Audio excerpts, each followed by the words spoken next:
Hi guys. Tonight we step into the kind of darkness that makes you pull your blanket a little tighter. Picture yourself trudging through a frozen clearing, the air thick with mist that tastes of pine and smoke. The trees stand like silent guards, their branches crusted in snow. Somewhere ahead, a faint orange glow flickers through the fog. That's your shelter for the night, a humble wooden hut built by hands long gone. The snow crunches beneath your boots, the wind hums in your ears, and every step reminds you that warmth is a rare treasure in this world. You probably wouldn't survive this without a bit of medieval ingenuity, so tonight we'll see just how they did it. So, before you get comfortable, take a moment to like the video and subscribe, but only if you genuinely enjoy what I do here. Tell me where you're listening from and what time it is there. Now, dim the lights and follow me into the story. You stand before the hut. Its roof bows slightly under the weight of snow, and smoke curls lazily from a hole in the thatch. The door, made from uneven planks held together by iron nails, looks like it has seen more winters than most people. You push it open with a long creak, the sound of age and cold wood complaining. Warm air greets you, heavy with the scent of peat smoke and damp wool. Inside, it's dim. The fire in the center burns low, casting a trembling circle of amber on the dirt floor. A single log crackles, throwing sparks that vanish into the smoky air. You step in, closing the door behind you. The world outside disappears, swallowed by darkness. The air inside is alive, thick and human.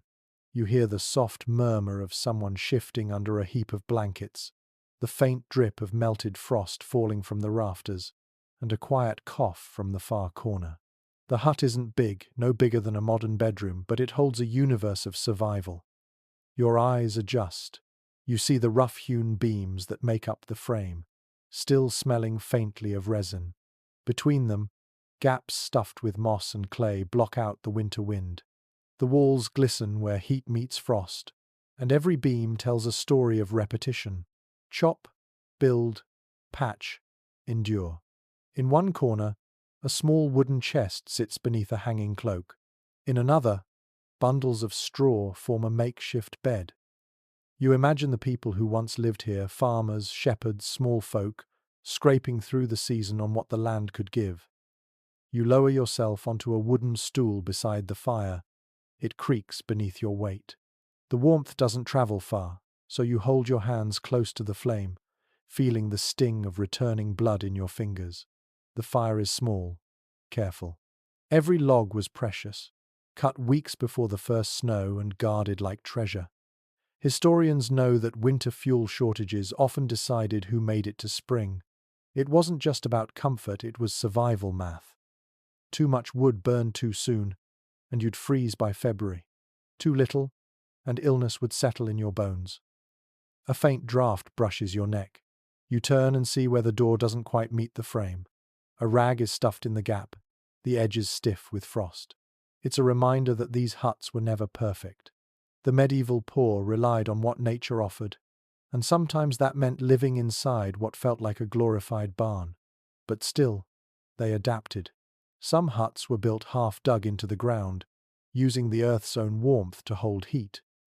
Others lined the inner walls with woven wattle and daub branches plastered with mud and straw to trap every bit of warmth possible. You take in the smell of it all: smoke, sweat, wet wool, and faint animal musk. It's strangely comforting, like the scent of persistence. The air feels heavy but alive. Your breath fogs in the chill that lingers beyond the hearth's reach. You realize the rhythm of this life was slower, closer to the heartbeat of nature. Night fell early and lasted long. People moved with the pace of their candles, not their clocks. In the background, a child murmurs in sleep, curling tighter under a blanket of sheep's wool. The mother beside him stirs, adding a pinch of dried herbs to the fire. The air fills with a faint sweetness, lavender perhaps, or mugwort, thought to calm dreams. Historians still argue whether such herbs were for scent or superstition. Either way, the result is the same: a gentle perfume rising in the smoky air. whispering of care and hope in hard times. You shift on your stool, noticing how the smoke doesn't rise straight up but curls and pools before slipping through a hole in the roof. The hut's design is clever, if rough. Without a chimney, the smoke warms the air before escaping, coating the rafters in black soot that, in a strange way, preserves the wood from insects. The walls might be thin, but this was insulation enough for those who knew how to use it. It's a detail that feels both accidental and brilliant, like most medieval inventions. Outside, the wind sighs through the forest. The sound of snow shifting from branches is like a slow exhale. You imagine what it must have been like to step outside in that darkness. No street lights, no hum of cities, just the vast silence of a world asleep. For those inside, the hut wasn't just shelter, it was the thin line between life and death. Your gaze drifts to the floor, hard-packed earth softened with a scatter of straw. Every step makes a soft rustle, like whispering pages. The straw was changed often, partly to keep insects away and partly to absorb the moisture that crept up from the ground. Sometimes, herbs were mixed in pennyroyal, tansy, thyme to keep fleas at bay. Quirky, yes, but it worked. Some of these same herbs are still used in natural repellents today. The fire crackles lower now. You lean back, letting your mind wander. It's easy to romanticize these huts, but life here was raw. You can almost feel the hunger that lingered through each winter, the ache in the hands that chopped wood, the quiet pride in surviving one more season. And yet, there's beauty in that struggle, a rhythm we've lost. The hut, the fire, the family huddled together. It's not much, but it's everything. As you close your eyes, the glow of the fire softens to a blur. The smoke swirls, the timbers sigh, and the cold beyond the door feels far away. For a moment, you belong here, another soul finding warmth in the deep medieval night. The door creaks open again, and a gust of night air slips in like a ghost. You catch the chill instantly, sharp and clean against your cheeks. Behind you, the small flame shivers, its glow wobbling across the hut's rough walls. You pull the door shut and press your palm to the wood, feeling the thud of the latch as it drops into place. The wind outside hisses softly through the gaps, like a distant whispering crowd. Inside, the world smells of survival. You look around, and your eyes start to read the room. The glow of the fire reveals simple shapes: a bench, a stool, bundles of cloth hanging from hooks, and a corner that might serve as a bed. Every object earns its keep here. There is no waste, no decoration for decoration's sake. You can almost hear the hut's quiet logic saying, if it cannot warm you or feed you, it does not belong. You sit back down and notice the sheen on the inner walls, a mix of sap and smoke that makes them glisten. The pitch from the pine used in building gives off a faint sweetness, the kind of scent that lingers on your fingertips long after you touch it. Medieval builders knew pine for its resin-rich durability, and they coated the wood with animal fat or tar to protect it from damp. A simple trick, yet it kept many homes from rotting through endless winters. In the dim light, you see where children's fingers once traced patterns in the soot. Smudges of faces, perhaps, or little marks to pass time when snow trapped families indoors for days. You imagine how they must have counted the hours between light and dark, measuring life by fire instead of clock. Historians say that in many northern villages, winter days became nearly timeless, blurring into each other until the only rhythm left was tending the flame. A woman might have spent her evenings patching clothes, her eyes straining under the dim firelight. Needles were precious, often made from bone or brass, kept carefully in little pouches. You picture her holding one up close to the flame, threading it with a strand of rough wool. There's something intimate about that image, something steady. Outside, a blizzard could howl, but inside she'd be mending life one stitch at a time. In one corner, a clay oil lamp sits, its flame barely brighter than a candle. The oil is animal fat mixed with herbs, the wick twisted from linen scraps. You can almost hear the faint hiss as the flame licks the rim. It's not enough to light a room, but enough to find your way to bed. Many medieval huts used lamps like this because candles were expensive luxuries.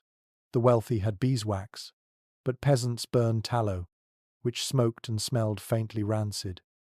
That smell would cling to the air, to the clothes, even to dreams. You take a deep breath and feel the heat settle around you. The air closest to the hearth is heavy with warmth, but a step toward the door, and the cold bites again. Temperature gradients like this defined the medieval night. People would cluster close to the center, backs to the walls, bodies angled toward the flames. The further from the fire, the deeper the chill. It was a shared understanding of space, a quiet geometry of survival. Your eyes linger on the hut's small window, or rather, the hole that serves as one. A sheet of oiled parchment covers it, letting in a dull amber glow by day and keeping out drafts by night. Glass was a rarity, a thing for churches and noble homes. For everyone else, animal horn or stretched bladder did the trick. It gave privacy, a little light, and a reminder that luxury wasn't the same as comfort. You can almost imagine the sound of the wind rattling that window covering, a soft tremor that seems to breathe with the storm outside. From above, you hear a faint drip. Meltwater seeps through the thatch where snow has begun to thaw near the smoke hole.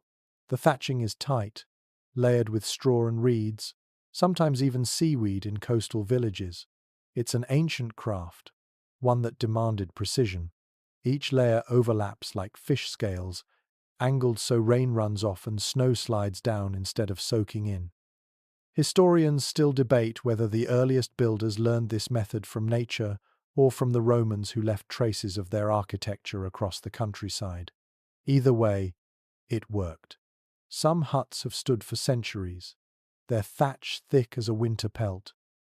You tilt your head and listen to the structure breathe. The timbers creak as they settle, responding to every gust outside. The sound isn't alarming. It's almost comforting, like the groan of an old friend stretching in the cold. The hearth beats at its center, the wind its breath, and you the lone witness to its quiet endurance. In the corner, you spot a small basket lined with bits of cloth. It holds roots, dried berries, and something that looks like garlic. This, perhaps, was a household pharmacy. Garlic was prized not only for cooking but for keeping away sickness and spirits alike. A quirky fact that still lingers in some traditions today. There's an old tale about rubbing garlic on the doorframe to stop frost spirits from entering, though historians can't agree whether people truly believed it or just liked the excuse for superstition. Either way, the air in here smells faintly of it, sharp and alive. You sit quietly, feeling the warmth of the fire crawl up your arms. The flames move lazily, each flicker tracing orange shadows across the roof. The smoke folds and drifts through the small hole above, carrying whispers of heat into the night. It's mesmerizing. The longer you watch, the more the modern world seems to fall away. You start to feel how deeply this kind of life ran, how it shaped people's patience, their endurance, their closeness to one another. There is no hum of machinery, no glowing screen, only the hush of breathing and the crack of burning wood. You think of the countless nights that passed like this, of people sitting right where you are, listening to the same sounds, worrying the same worries, whispering the same prayers. The hut, the fire, the family, these were constants when everything else froze. You lean back against the wall. The rough wood presses against your shoulder, and the warmth seeps in from the side where the fire's heat has soaked the beams. The smell of pine and smoke fills your lungs, and your eyelids grow heavy. Outside, the snow keeps falling, each flake drifting like a quiet blessing. And here you are, safe for now, sharing in the oldest rhythm of all, warmth, breath, and the promise of sleep. You shift your feet and realize just how cold the ground truly is. The fire keeps your face warm, but your toes tell a different story. Beneath you, the floor is nothing but packed earth sprinkled with straw, and each step releases a soft, dusty sigh. Your soles press into the cold, like pressing against a frozen riverbank. The sensation runs up your legs, a creeping reminder of how every inch of warmth must be earned. Most chroniclers of the time agreed that many huts didn't have raised floors at all. Only in the richer homes or in monasteries did people walk upon wooden planks. For everyone else, the ground was the ground, shared with insects, mice, and sometimes the damp breath of the soil itself. To make it livable, people layered rushes or straw across it, changing them whenever the smell became unbearable. An odd little custom survived in certain regions where sweet-smelling herbs like meadowsweet were mixed in to disguise the stench. It wasn't luxury, but it added a faint fragrance to the room, one that might even mingle with the smoke and create a sort of rough perfume of survival. You can almost feel the mixture beneath your feet, dry, crackling straw combined with the soft give of crushed herbs. There is something humble in it, yet clever too. It worked as insulation, however primitive. Modern archaeologists have found traces of multiple layers of reeds and sedges in old hut foundations, proof that people knew more about managing temperature than they're often given credit for. Evidence from the period shows that these layers could be several inches thick, enough to create a cushion against the freezing earth below. The idea of bare feet on straw feels strange to you now, maybe even a little brave. But to them, shoes were for outdoors. Inside, boots stayed by the door to dry beside the hearth. Walking barefoot was not a sign of poverty alone, but of practicality. You can almost hear the quiet shuffle of feet moving softly in the dim light, careful not to disturb the straw that helped keep the family warm. In one corner, near where the straw is thinnest, you notice dark stains where moisture once seeped through. It must have been a constant battle, the floor always on the edge of freezing. Some researchers question if villagers deliberately placed smooth stones near the fire pit to radiate heat overnight. There's no consensus, but it would make sense. Stone holds warmth longer than earth, and the trick might have been passed along by travelers from the south. Experts remain divided over whether this was common practice or just regional ingenuity, but either way, it speaks to how deeply necessity shaped invention. You crouch and run your hand along the straw. It scratches your skin but feels alive somehow. The smell is earthy, like dried hay and distant sunlight. Beneath it, the soil is hard as iron. You imagine the daily ritual of cleaning this floor, removing the old rushes, shaking them outside, then spreading a new layer before night. The task would fall to whoever rose first, likely the woman of the house or the eldest daughter, and she'd do it with practiced efficiency before dawn's first light touched the frost. There's something rhythmic in that idea, something calming. The repetition of small chores kept life steady when the world outside was chaos. It was said in some villages that sweeping away yesterday's straw also swept away yesterday's troubles. The belief might sound simple, but in long winters where hope was fragile, little rituals mattered more than reason. A curious detail often overlooked in these traditions is how cleaning became spiritual, a way to push back against despair when the nights grew too long. You glance toward the fire again. Its glow spills across the straw, making the floor shimmer in patches of gold and shadow. The flicker reveals footprints hardened into the dirt, faint traces of past movement. You wonder how many generations stood exactly where you stand now. How many cold mornings began with someone striking flint, blowing on a spark and praying the smoke would rise clean.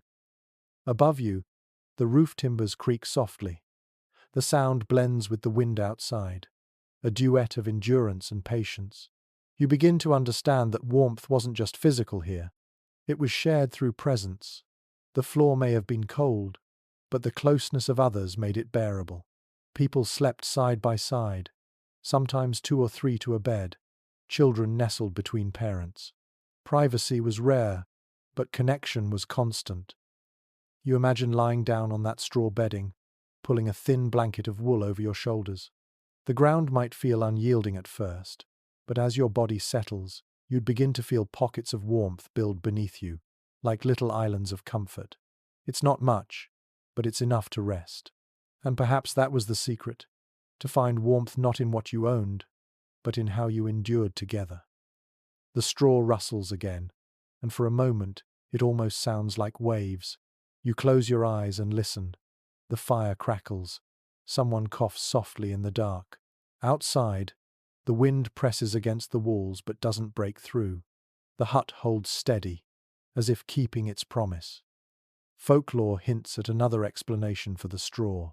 Some said it wasn't just insulation but protection.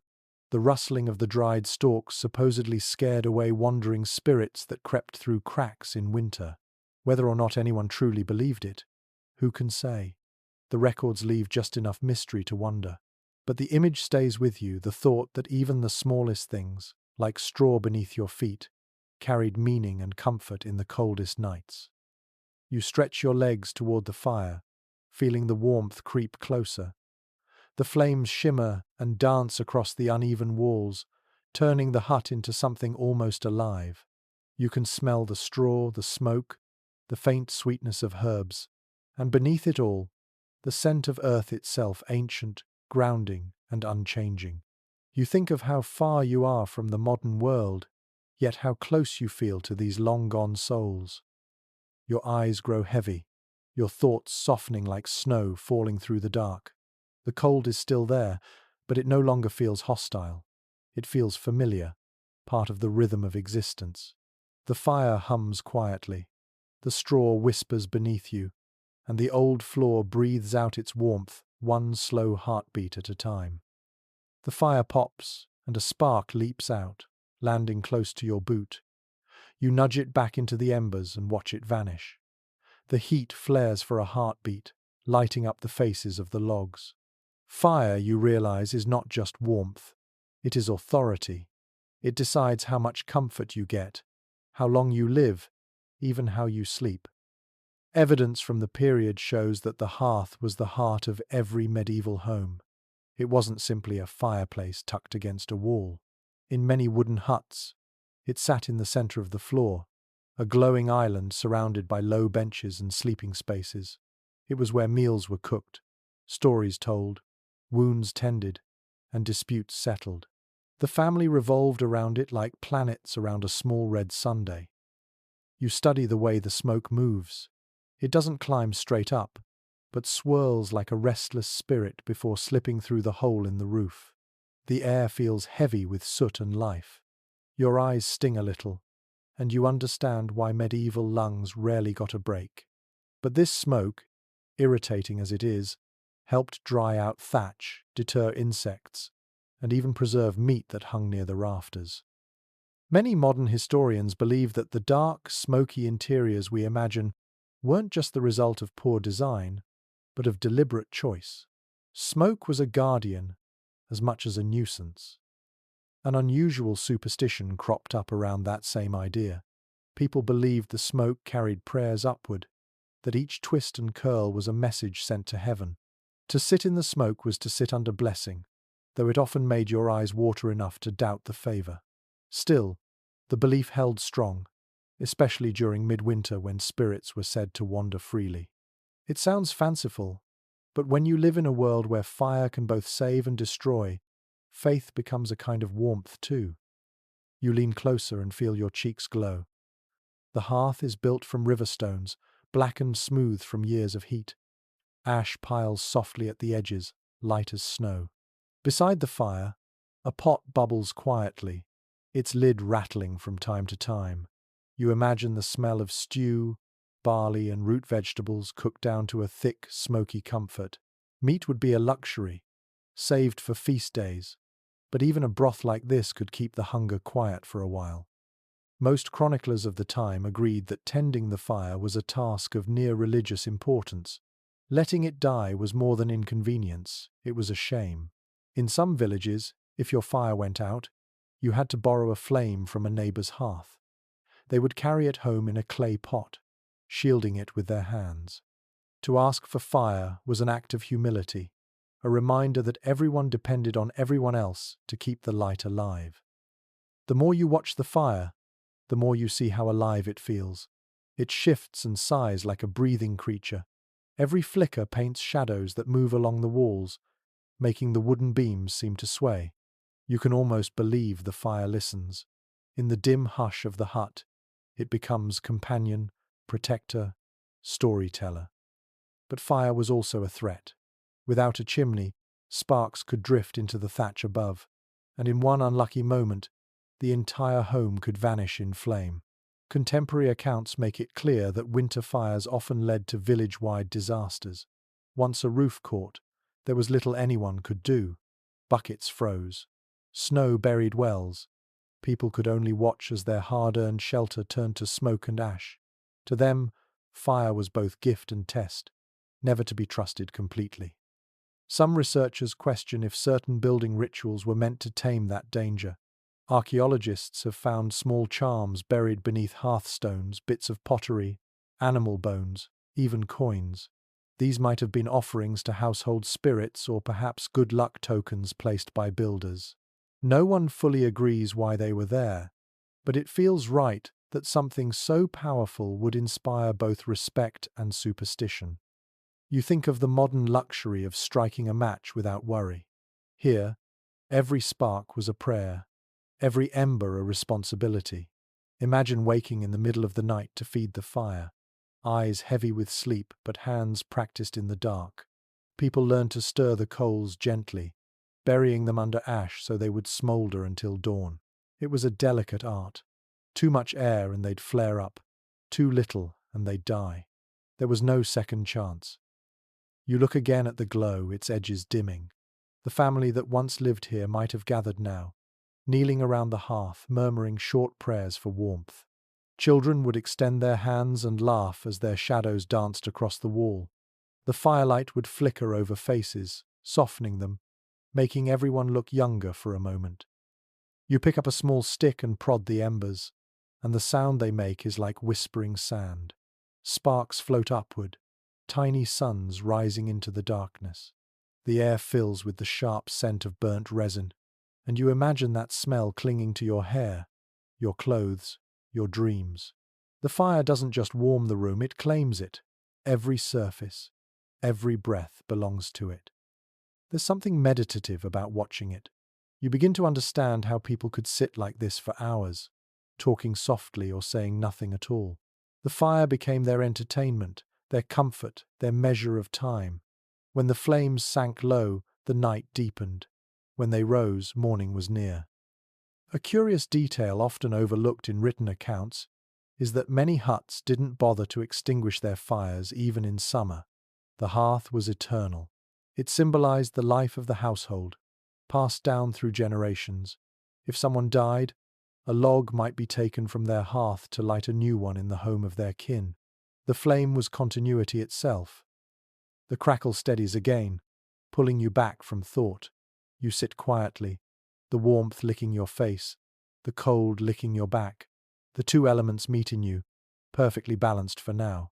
Outside, the wind continues to hum through the trees.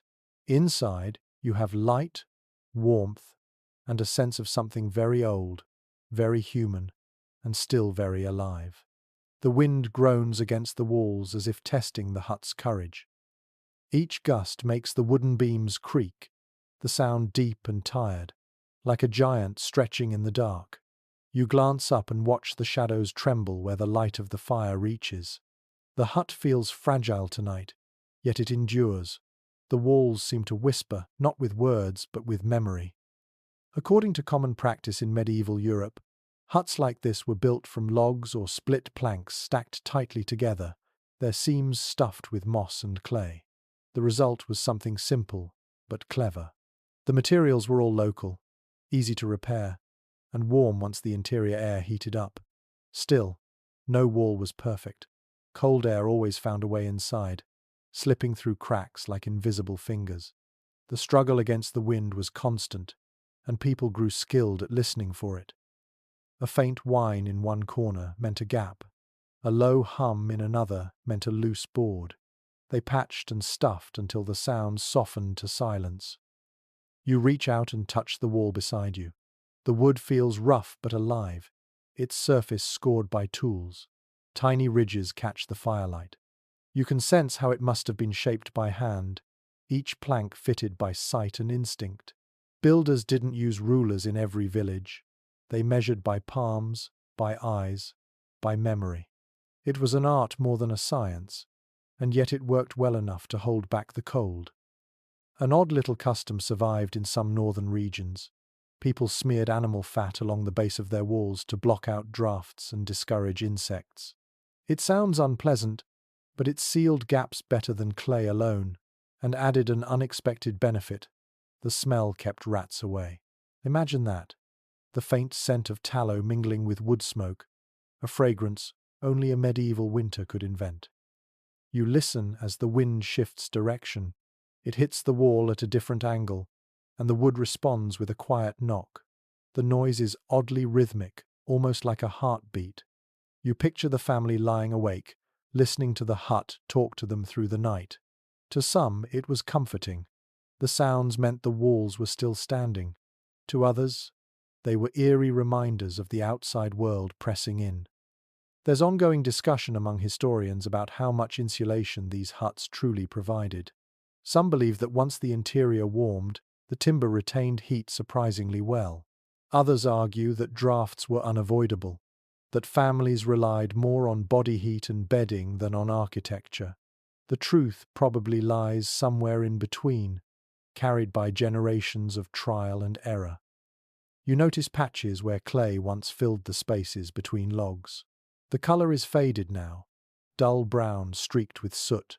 In its prime, it would have looked golden in the firelight, smooth and slightly damp. People used whatever materials they could find: mud, straw, horsehair, even dung to make the plaster. When it dried, it hardened like stone, sealing out both wind and sound. The walls became their own kind of skin, breathing just enough to keep the hut from suffocating. You move your hand and feel a draft sneak through a small gap near the corner.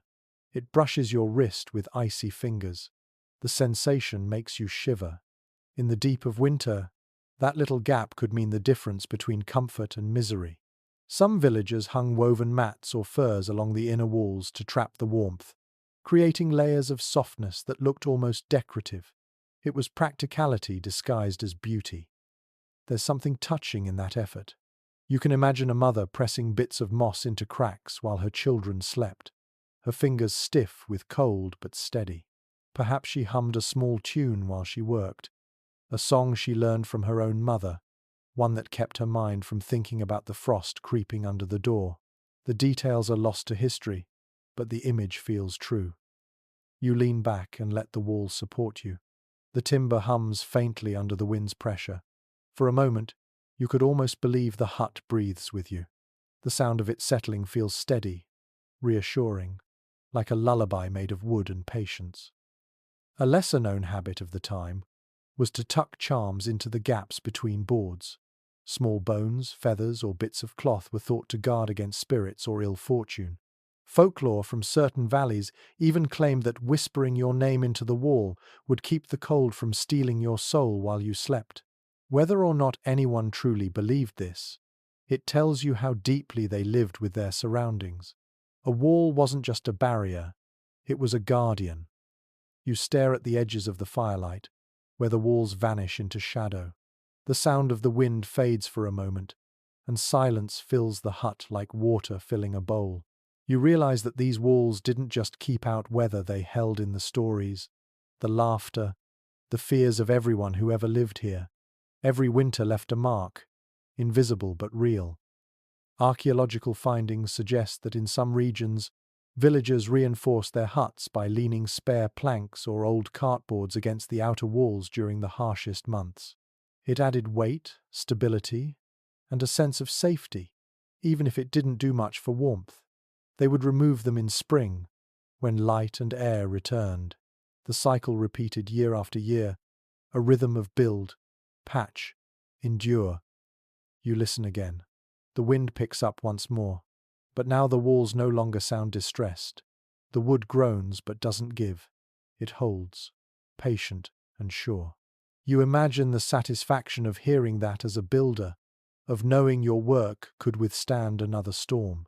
It must have felt like triumph, small but solid. The fire glows low now, painting the walls in amber and red.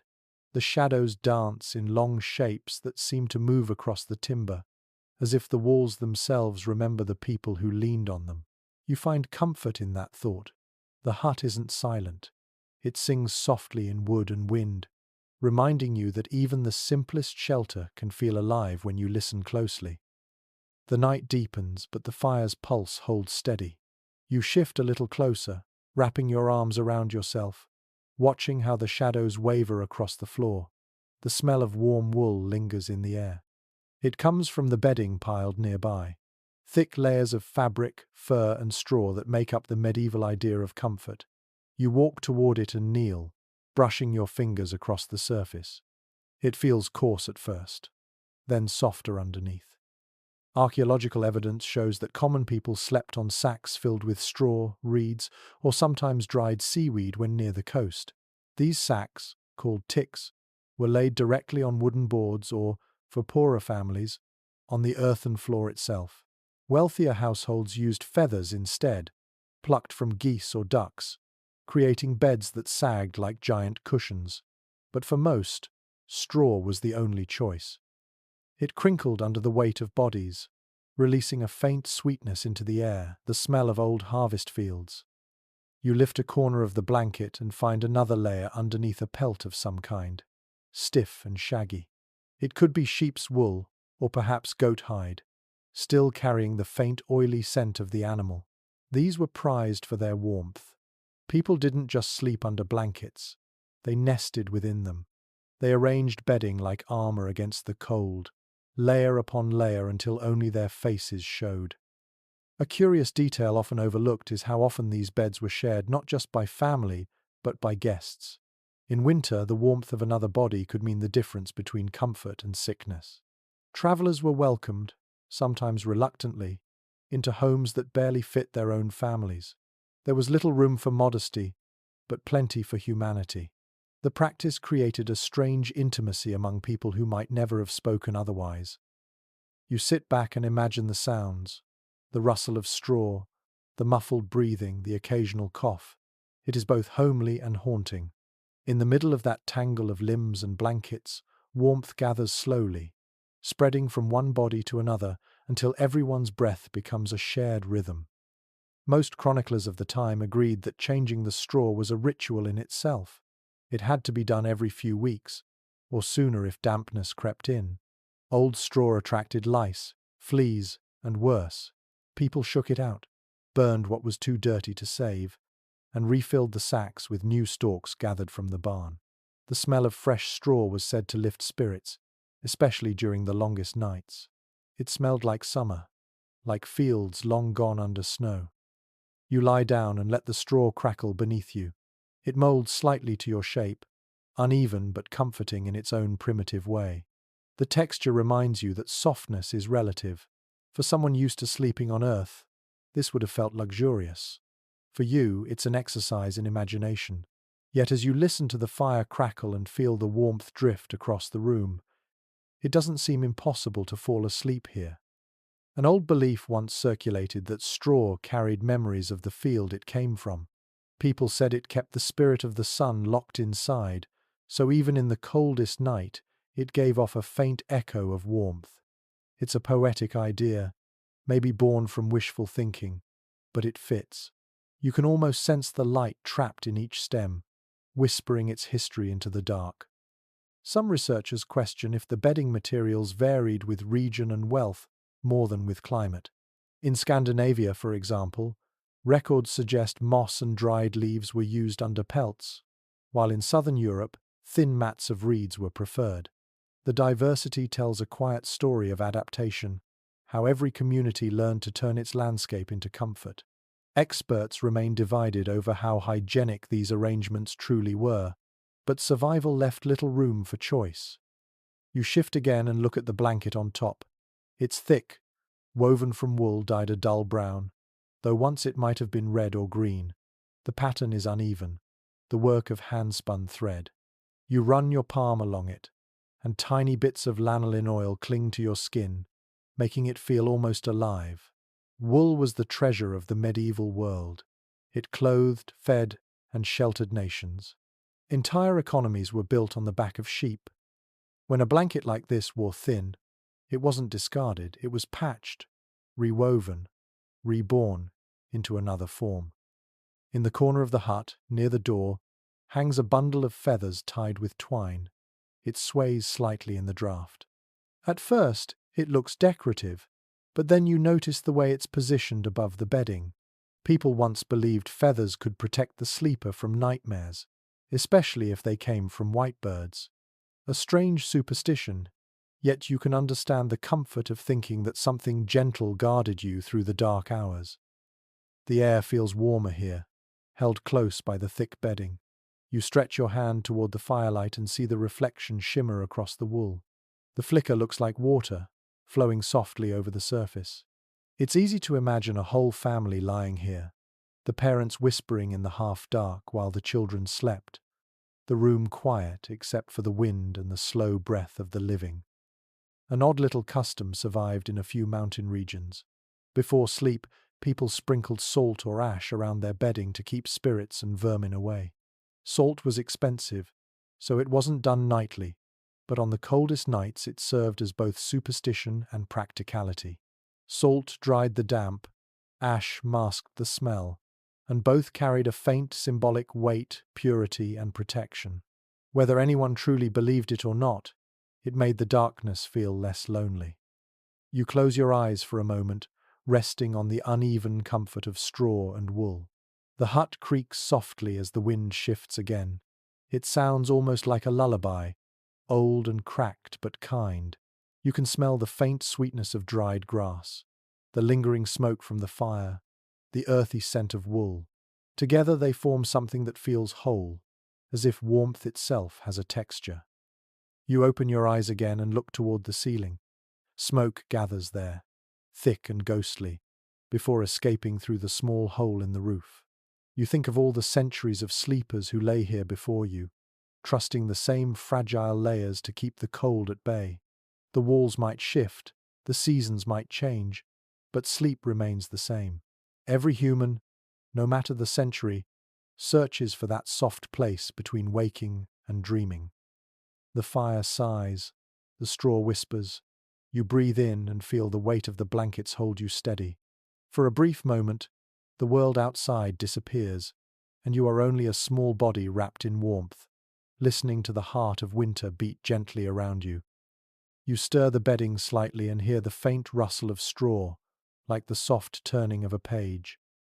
The air feels thicker now, carrying the warmth that bodies have built through the long night. You glance toward the center of the hut and imagine the family gathering here before sleep, arranging their space carefully. The idea of a private bed belongs to the future. For most of history, sleep was a communal act, a shared ritual of survival. Surviving records reveal that families often slept together, especially through the coldest months. A single large bed might hold parents, children, and sometimes even an elderly grandparent or a visiting traveler. Space was limited, and heat was precious. It wasn't seen as strange or improper. It was necessity turned into routine.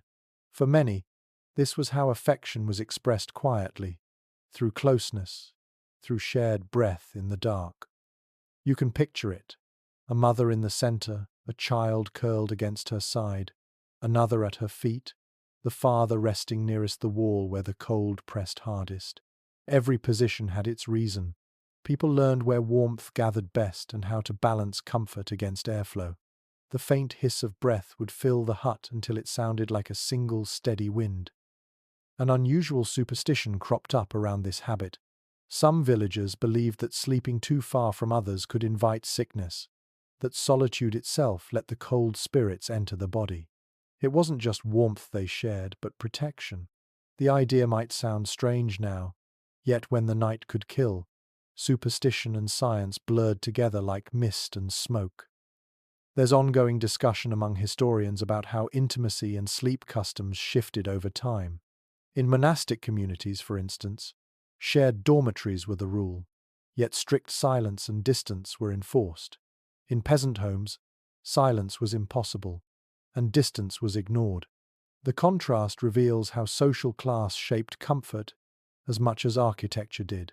What was a moral rule in a monastery was simple practicality in a hut. You sit near the fire again and imagine waking up among others. The feeling would be strange at first, elbows touching, breaths mingling, but after a while, it might feel deeply human.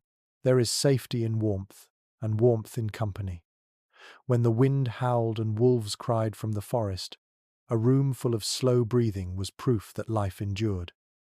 It is widely recorded that even travellers were welcome to these shared beds. The custom of bed rights allowed strangers to lie beside the family if they had nowhere else to go. Sometimes, a wooden plank divided the sleeping space for propriety, though in the dark and exhaustion of winter, such gestures were often forgotten. The bed became both inn and hearth, the truest symbol of hospitality. A small but fascinating twist to this story is how people developed an etiquette around shared sleep. One had to lie still, avoid kicking, and turn quietly when the others did. Snoring was tolerated but teased, and anyone who spoke too much risked a sharp elbow. Whispered jokes or songs often lulled the younger children to sleep before the fire dimmed. In the dim light, conversation faded slowly until the room sank into breathing and dreaming. You let your imagination wander further. Maybe one child stirred, murmuring nonsense words from a dream, and the mother reached out without opening her eyes, patting the small shoulder until stillness returned. Perhaps the father shifted, pulling the blanket higher as embers cracked. There were no alarm clocks, no concept of oversleeping. The day began when the fire died, when cold air kissed the face, when the first rooster crowed. Folklore hints at another detail. In some places, it was considered unlucky to lie down with your head toward the door. The soul, they said, might slip out during dreams and fail to find its way back. So families arranged their bodies according to the hut's layout, trusting in habit and tradition to guard their sleep. Such beliefs stitched the practical to the mystical until the two were inseparable. You close your eyes and listen to the sound of the hut around you. The wood sighs, the wind hums outside, and beneath it all, you can almost hear the steady rhythm of sleepers breathing in unison. It feels timeless, older than language. The act of sleeping together wasn't merely about endurance, it was about belonging. When the night stretched for 14 hours or more, this closeness became the measure of safety itself. Experts remain divided over whether dreams were interpreted differently when people slept together. Some suggest that shared dreams, whispered about in the morning, reinforced community bonds. Others think that the very act of waking side by side blurred the line between personal and collective experience. Whatever the truth, the memory of those nights lingers in the way we still associate warmth with companionship. You open your eyes again. The fire has burned low, painting the room in slow-moving red. The bed looks almost like a single creature, breathing softly, alive with the small motions of rest. It's hard not to feel something tender watching it, even across time. These were people who had little yet found comfort in each other's nearness, who turned scarcity into something that resembled peace. A lesser-known habit of the time was that before lying down, one person might recite a short charm or blessing to keep nightmares away. Some muttered it under their breath. Others spoke it aloud, so the children would feel protected. It was half prayer, half lullaby. The words varied from village to village, but the meaning was always the same. May the fire stay warm, may the dark stay kind. You look around the small room once more. The walls hold the echo of countless breaths, and the straw beds glow faintly in the last light.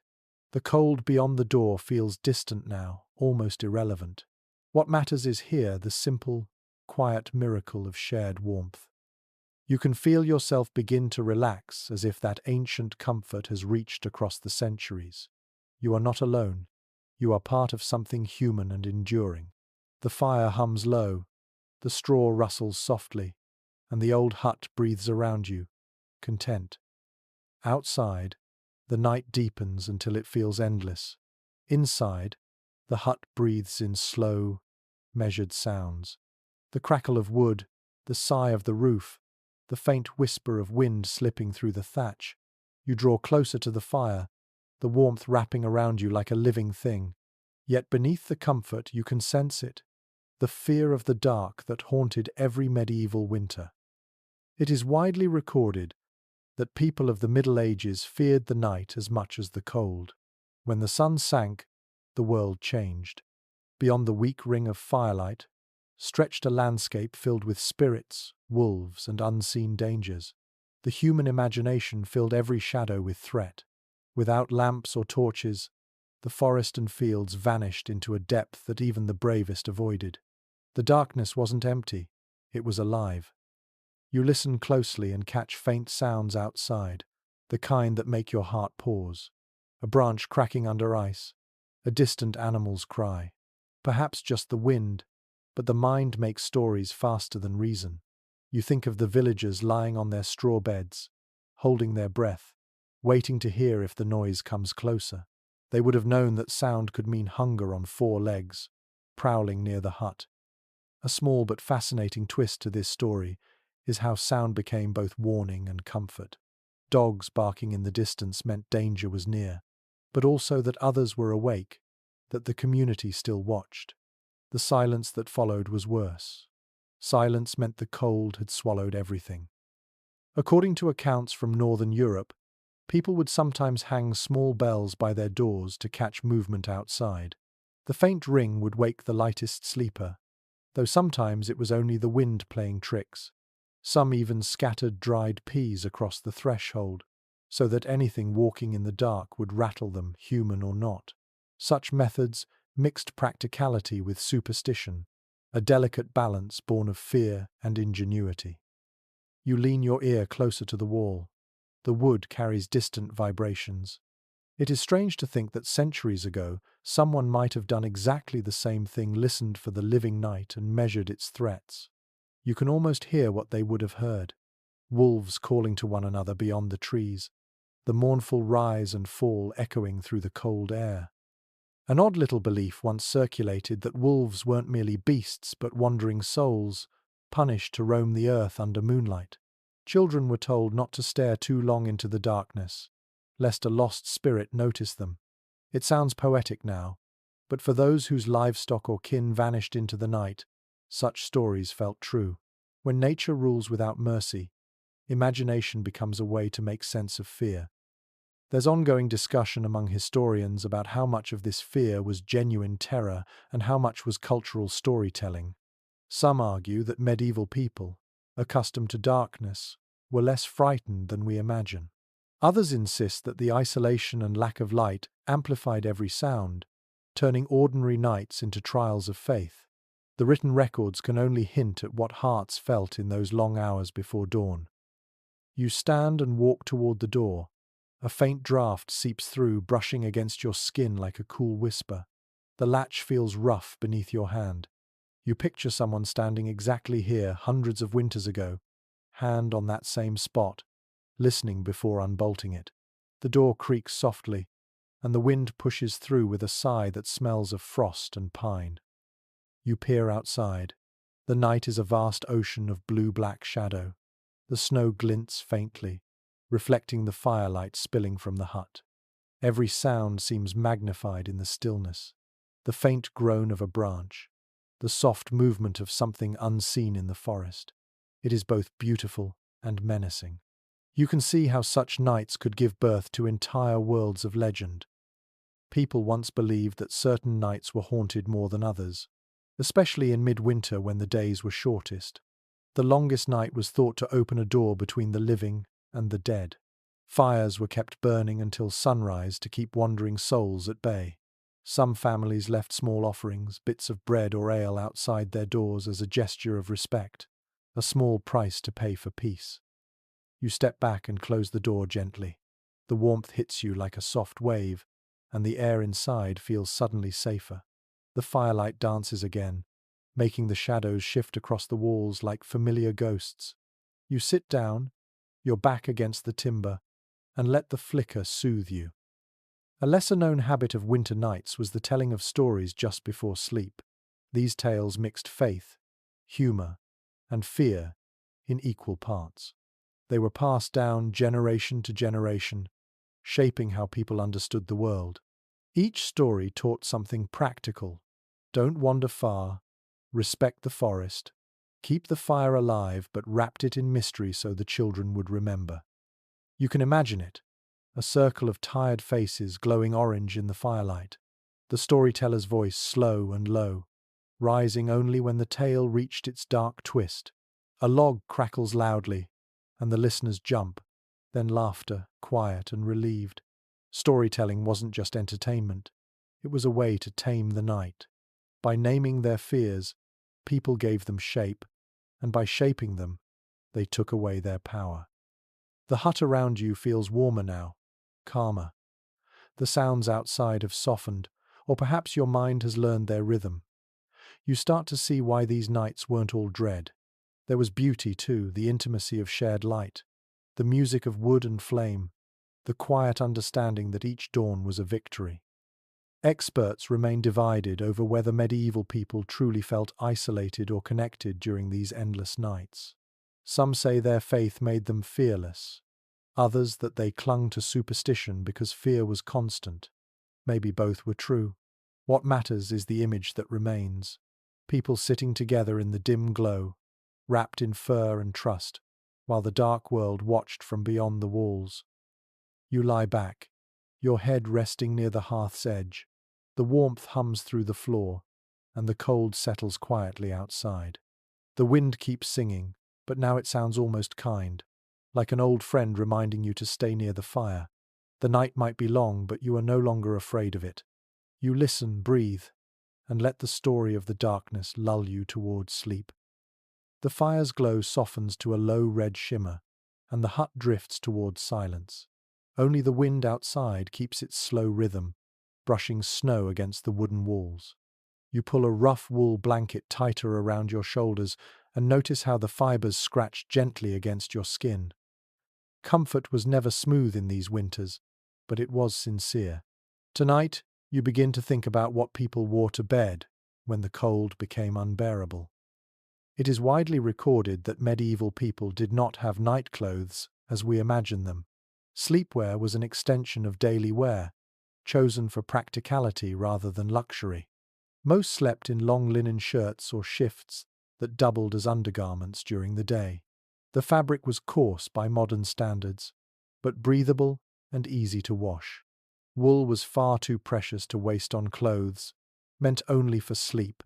For many, the same shirt carried them through both waking and dreaming. You hold out a fold of the blanket, its edges rough and uneven, the threads slightly knotted from hand spinning. You can almost picture a woman by the fire, spinning wool into yarn during the short daylight hours, her fingers red from cold but steady with habit. Every garment was made to last, patched again and again, until the fabric became a map of endurance. An unusual superstition cropped up around clothing at night. Some people believed that sleeping unclothed invited spirits to touch your skin, while others thought the opposite, that too many layers trapped nightmares inside. It was a delicate balance, and every village had its own opinion. You can imagine the quiet debates between neighbors, one swearing by an extra tunic, another insisting bare skin meant a purer rest. In the end, survival usually won over theory. The air near the floor grows colder, and you can feel how the warmth rises in layers. Those closest to the fire would have slept in thinner shirts. Those near the walls wrapped themselves in everything they owned. It was common for people to wear hats or hoods to bed, not for fashion but for simple physics. Much of a person's heat escapes through the head, and the medieval world understood this without needing a thermometer. According to common practice in medieval Europe, even the poorest villagers often owned at least one wool cap. It might be shared among family members or passed down like an heirloom. Children wore old stockings on their heads when caps ran out. In some places, people tied scarves around their necks and shoulders to seal in warmth, forming makeshift cocoons against the night.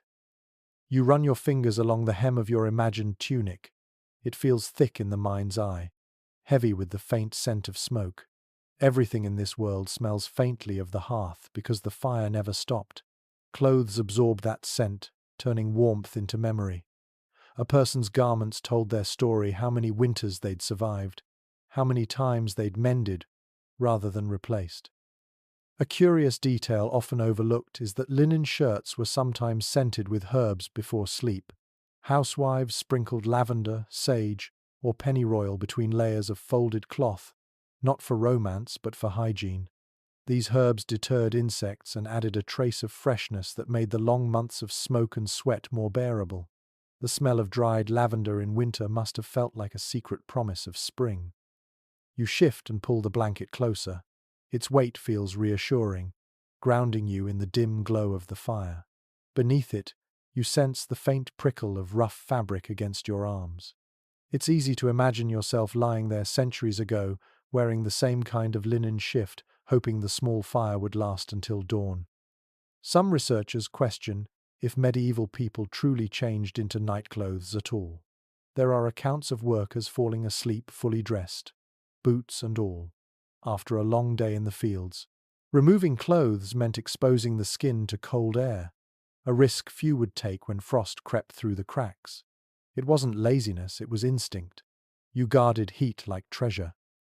You glance toward the wall where a few garments hang from wooden pegs. A cloak, a pair of worn breeches, a hood stiff with age. They sway gently in the draught, whispering of days spent in snow and rain.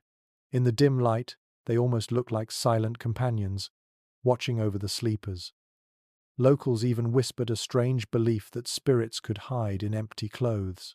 To prevent this, some people tucked their garments beneath their beds or folded them neatly before sleep. A messy pile invited mischief, they said. Whether it was about order or unseen guests, no one wanted to take the chance. You smile at the thought of someone carefully folding their tunic before lying down on a straw bed, all while believing that neatness might guard their soul. The fire pops softly, and the room fills with a warm, smoky rhythm. The smell of wool mingles with the sweetness of drying herbs. You picture the air heavy with that blend of scent, the faint crackle of embers, the soft sigh of breath under thick blankets. Sleep wasn't about ease, but about surrender. It meant trusting that the fire would hold and the cold would not find you. There's ongoing discussion among historians about how people managed the washing of their clothes in winter. Water froze, soap was scarce, and yet cleanliness mattered for survival. Some accounts mention snow used as a natural scrubber, others describe smoke fumigation to kill lice. It wasn't glamorous, but it was effective. Necessity, as always, turned hardship into wisdom.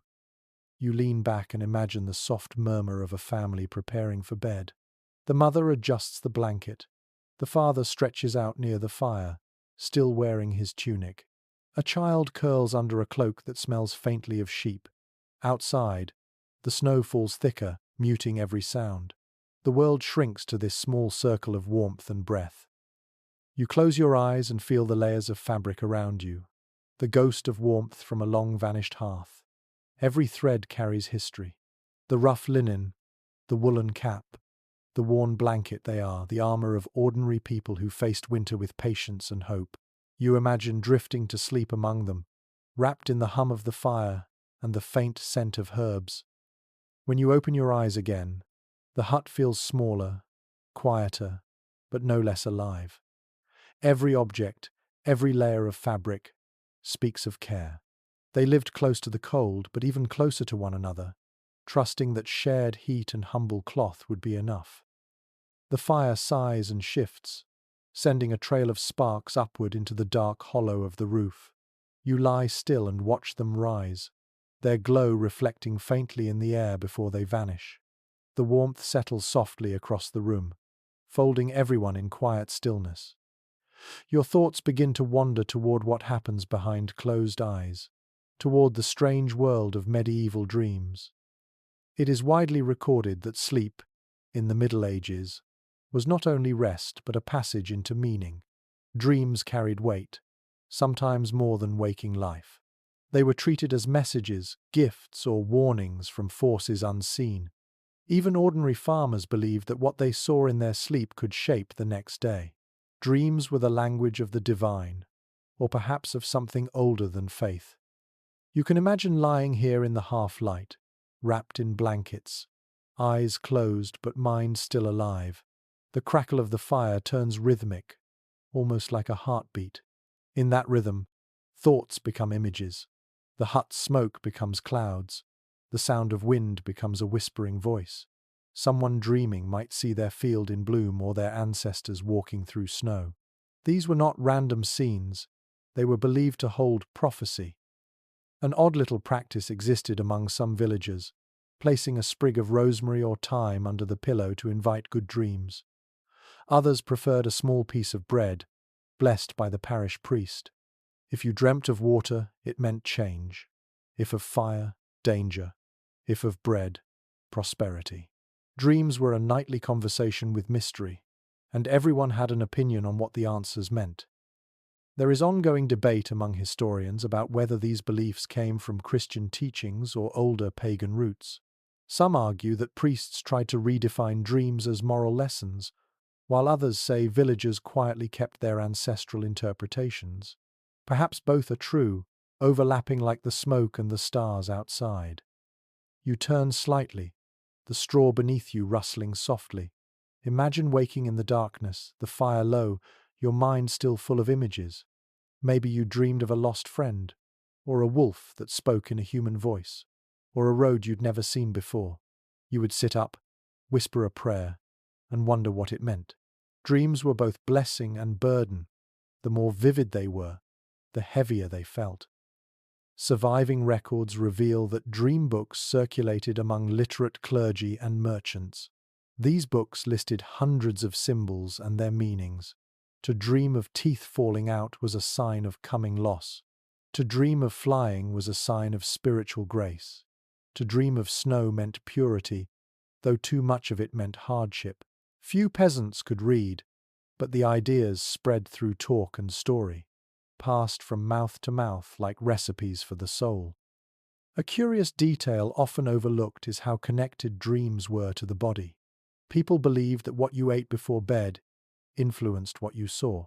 Heavy meat caused restless sleep, while milk and honey brought calm visions. Some even claimed that eating cheese could summon strange or mischievous dreams, a superstition that still lingers quietly in certain corners of Europe. You imagine the family you've been visiting in your mind. Perhaps the mother murmurs a short prayer before sleeping, asking to see the Virgin in her dreams. The father, tired from work, closes his eyes and sees the field thawing, a promise of spring. The child dreams of animals talking, of stars falling, of things too bright to name. When morning comes, they might share what they saw, half afraid, half amused. Folklore hints at another idea, that dreams were journeys of the soul. While the body slept, the spirit wandered through invisible landscapes. If the rooster crowed before the soul returned, it might be trapped outside, leaving the dreamer listless for days. This belief made the timing of sleep sacred.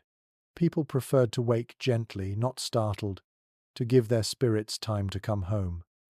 You stretch slightly, the blanket brushing against your face. It is easy to see how the quiet and the flicker of light could pull a person inward. In this world without electric glow, night was vast and deep, and imagination had space to breathe. The fire's pulse became the heartbeat of thought. According to notes from monastic chronicles, even learned men treated dreams with respect. They recorded visions in careful Latin, trying to separate divine revelation from deceit. Yet no matter how carefully they reasoned, mystery always slipped through their fingers. To dream was to stand on the threshold of the unknown, a space both feared and cherished. An unusual superstition persisted in parts of France and England. If you woke from a nightmare, you were told to spit into the fire and whisper the dream's name aloud, so it would burn away before sunrise. To forget a dream was dangerous. To name it was to reclaim your peace. You can almost see the gesture, someone sitting upright in the smoky dark, murmuring softly to the embers until calm returned. You lie still again, the sound of the hut folding around you. The walls creak, the wind shifts. Somewhere far off, a dog barks once and falls silent. You think of how many centuries people have slept like this, beneath roofs that leaked, beside fires that smoked, trusting that their dreams might carry them safely through the night. A lesser-known habit of some sleepers was to turn their faces toward the east before drifting off. East was the direction of the rising sun, and by aligning with it, they believed they would rise renewed. It was a small act of faith in the certainty of morning, a quiet defiance against endless darkness. You close your eyes and imagine that alignment, the warmth of the fire to your left, the whisper of the dawn somewhere beyond the wall. Your breathing slows to match the rhythm of the hut. Dreams are waiting. The ancient night listens, and in that stillness, the past feels close enough to touch. Somewhere in the darkness, the fire sighs and drops a log. The faint pop stirs you from a half-dream, and for a moment you are caught between worlds. The hut is dim and quiet, yet not silent. Someone nearby shifts under blankets, and the rustle of straw follows. You blink at the ceiling and realize that only a few hours have passed. The night is far from over. You are awake during what medieval people called the first sleep. It is widely recorded that before the rise of artificial light, people slept in two distinct phases. The first began soon after dusk and lasted for a few hours, until sometime past midnight. Then came a period of quiet wakefulness, often lasting an hour or more, followed by the second sleep until dawn. This pattern was as natural as breathing. The body followed darkness as faithfully as tides follow the moon. You sit up slightly, the wool blanket falling from your shoulders. The fire has burned low, glowing like a bed of jewels. The air tastes of smoke and iron. Around you, the rest of the family stirs softly. One child mutters a few nonsense words in sleep. The mother opens her eyes, yawns, and adds a piece of wood to the hearth. The glow brightens just enough to reveal tired faces and small smiles. An odd little custom persisted during these hours. People would rise quietly to tend the fire, relieve themselves outside, or even pray. Some took the chance to talk in whispers, to share thoughts that daylight did not allow. It was a pause between worlds, a pocket of calm where work and rest touched hands. A traveller might use the time to mend clothing by firelight. A mother might nurse her baby.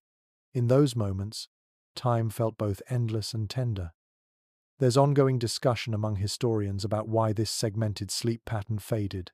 Some argue that artificial lighting reshaped our inner clocks, compressing rest into one block.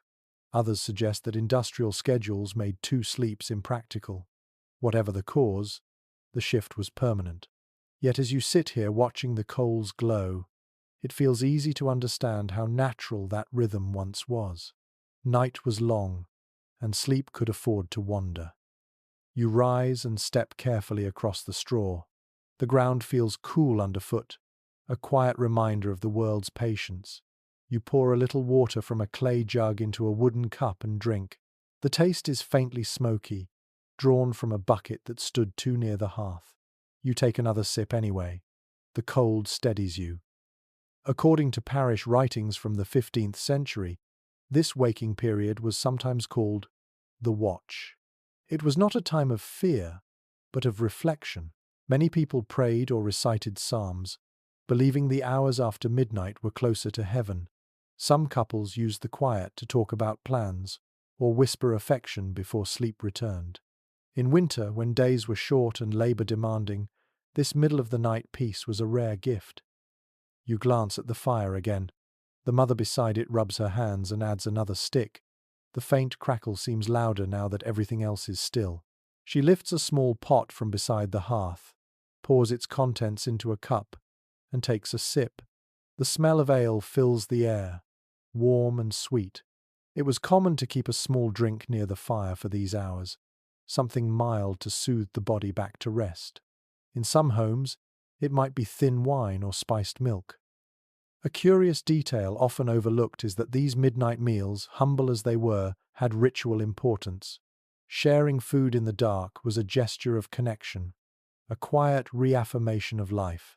Families might pass the cup around, each taking a sip before lying down again. It sounds small, but in the silence of winter, such acts mattered. They reminded everyone that they were not alone. that warmth and company still existed in the heart of the cold. Outside, the wind shifts direction. The roof sighs, shedding a little snow. You hear a faraway owl call once, then fade into stillness. For a moment, the entire world seems to hold its breath. You sit back down near the fire, the cup warm in your hand, and stare into the embers. Their red glow pulses softly, each spark a heartbeat of time. An unusual superstition lingered around these hours of wakefulness. People said that spirits walked the land most freely then, especially in the deep of winter.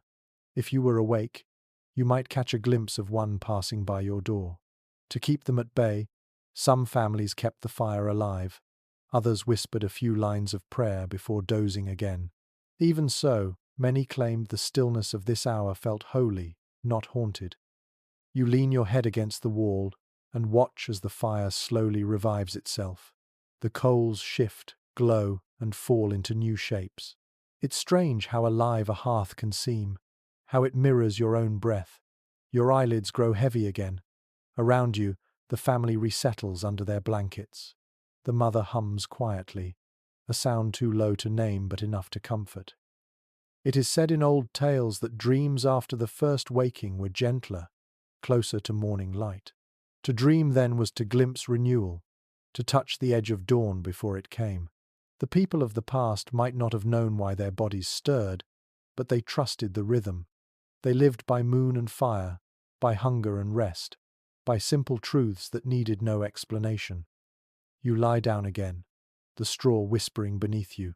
The fire's glow washes over your face. Beyond the door, the wind keeps its soft song. Your breath slows, the warmth wraps around you, and the hut slips once more into its shared slumber. In this middle stretch of night, you feel both awake and dreaming, held gently between two worlds, waiting for the second sleep to find you. When you open your eyes again, the fire has shifted from red to gold. Someone must have tended it while you drifted in that gentle half-sleep.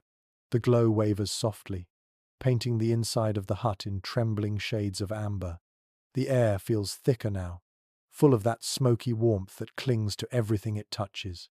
You sit up slowly, watching how the flicker plays against the walls, how the light seems alive and curious.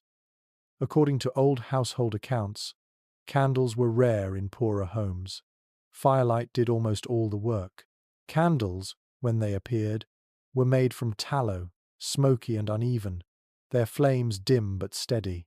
Only churches and noble halls could afford beeswax, which burned clean and sweet. In this hut, light came from the hearth, and every shimmer mattered. The flames told time, mood, and even emotion. They were part of the night itself. You stare at the nearest wall, where the flickering light turns cracks into rivers and shadows into shapes. It feels as though the hut is breathing with you, exhaling gold and drawing in darkness. For a moment, you imagine what it must have been like to live every evening this way, with shadows for company. The light feels fragile but enchanting, enough to make ordinary things look almost holy. An odd little practice once found in some villages involved reading the fire's movements as signs. If the flames leaned east, travelers would arrive. If they hissed loudly, bad weather was coming. The hearth was an oracle, its dance a language known only to those who stared long enough. You smile at the thought of families whispering predictions over a crackling log, half believing, half jesting, the warmth binding them together. There's ongoing discussion among scholars about how deeply symbolic light was in medieval daily life. Some argue it carried purely practical importance, while others see it as spiritual. In a world of darkness, illumination had meaning beyond utility. The faintest candle could be a metaphor for faith, for knowledge, for life itself. To sit in light was to remember hope. You lean closer to the fire and feel the heat trace across your face. It hums softly, as if aware of your gaze. The shapes it throws on the wall shift with every breath of air. A curl of smoke catches in the rafters, spreading into a slow-moving cloud that glows and fades. The smell of pine resin and scorched wood mixes with the lingering scent of wool. It's intoxicating in its simplicity. It is widely recorded that people often used firelight to tell stories before sleeping. Each flicker painted its own theatre on the walls, and children would watch as if the shadows themselves performed.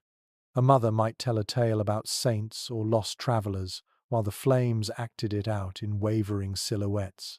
The light danced, the words flowed, and for a moment, imagination replaced hunger and cold. You notice how the flames change shape when someone moves near them. A child stirs under the blankets, and the light jumps higher, spilling across the straw floor. Every movement in the hut seems connected to it, like the room and the fire share a pulse.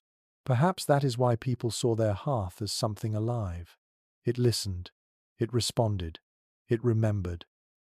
A curious detail often forgotten is that many families used soot and candle smoke to mark time or count events. They drew lines or crosses on the walls with blackened sticks, recording births, deaths, and seasons. The walls became diaries of flame and ash, a visual memory that faded slowly with each new year. You glance at the timbers here, and think you can almost see faint marks beneath the soot, long rubbed away but still whispering from the past. The light shifts again. You notice how it stretches and contracts as the logs burn down. In that rhythm, you find calm. Firelight has a way of measuring thought, of slowing everything around it. You begin to understand why people watched it endlessly, why their prayers and their dreams were always drawn to the flame. According to travelers' letters from the 14th century, a well-tended fire was a source of pride. A steady glow meant the household was strong, diligent, blessed. Letting the fire die was almost a moral failure. To visitors, a dim hearth spoke of neglect. To the hosts, a bright one was a silent welcome. The quality of your flame was your reputation. An unusual superstition floated through certain valleys. If a candle's flame bent suddenly towards someone in the room, it meant that person would soon travel far. If the flame crackled 3 times in quick succession, a letter or message was on its way. No one agreed why these signs mattered, but they gave the long nights a sense of meaning, a way to read fate in the language of light. You sit still and let the glow wash over you. It moves gently across your hands, your face, your clothes. It makes everything softer, forgiving. The hut that looked worn and smoky in daylight now feels sacred.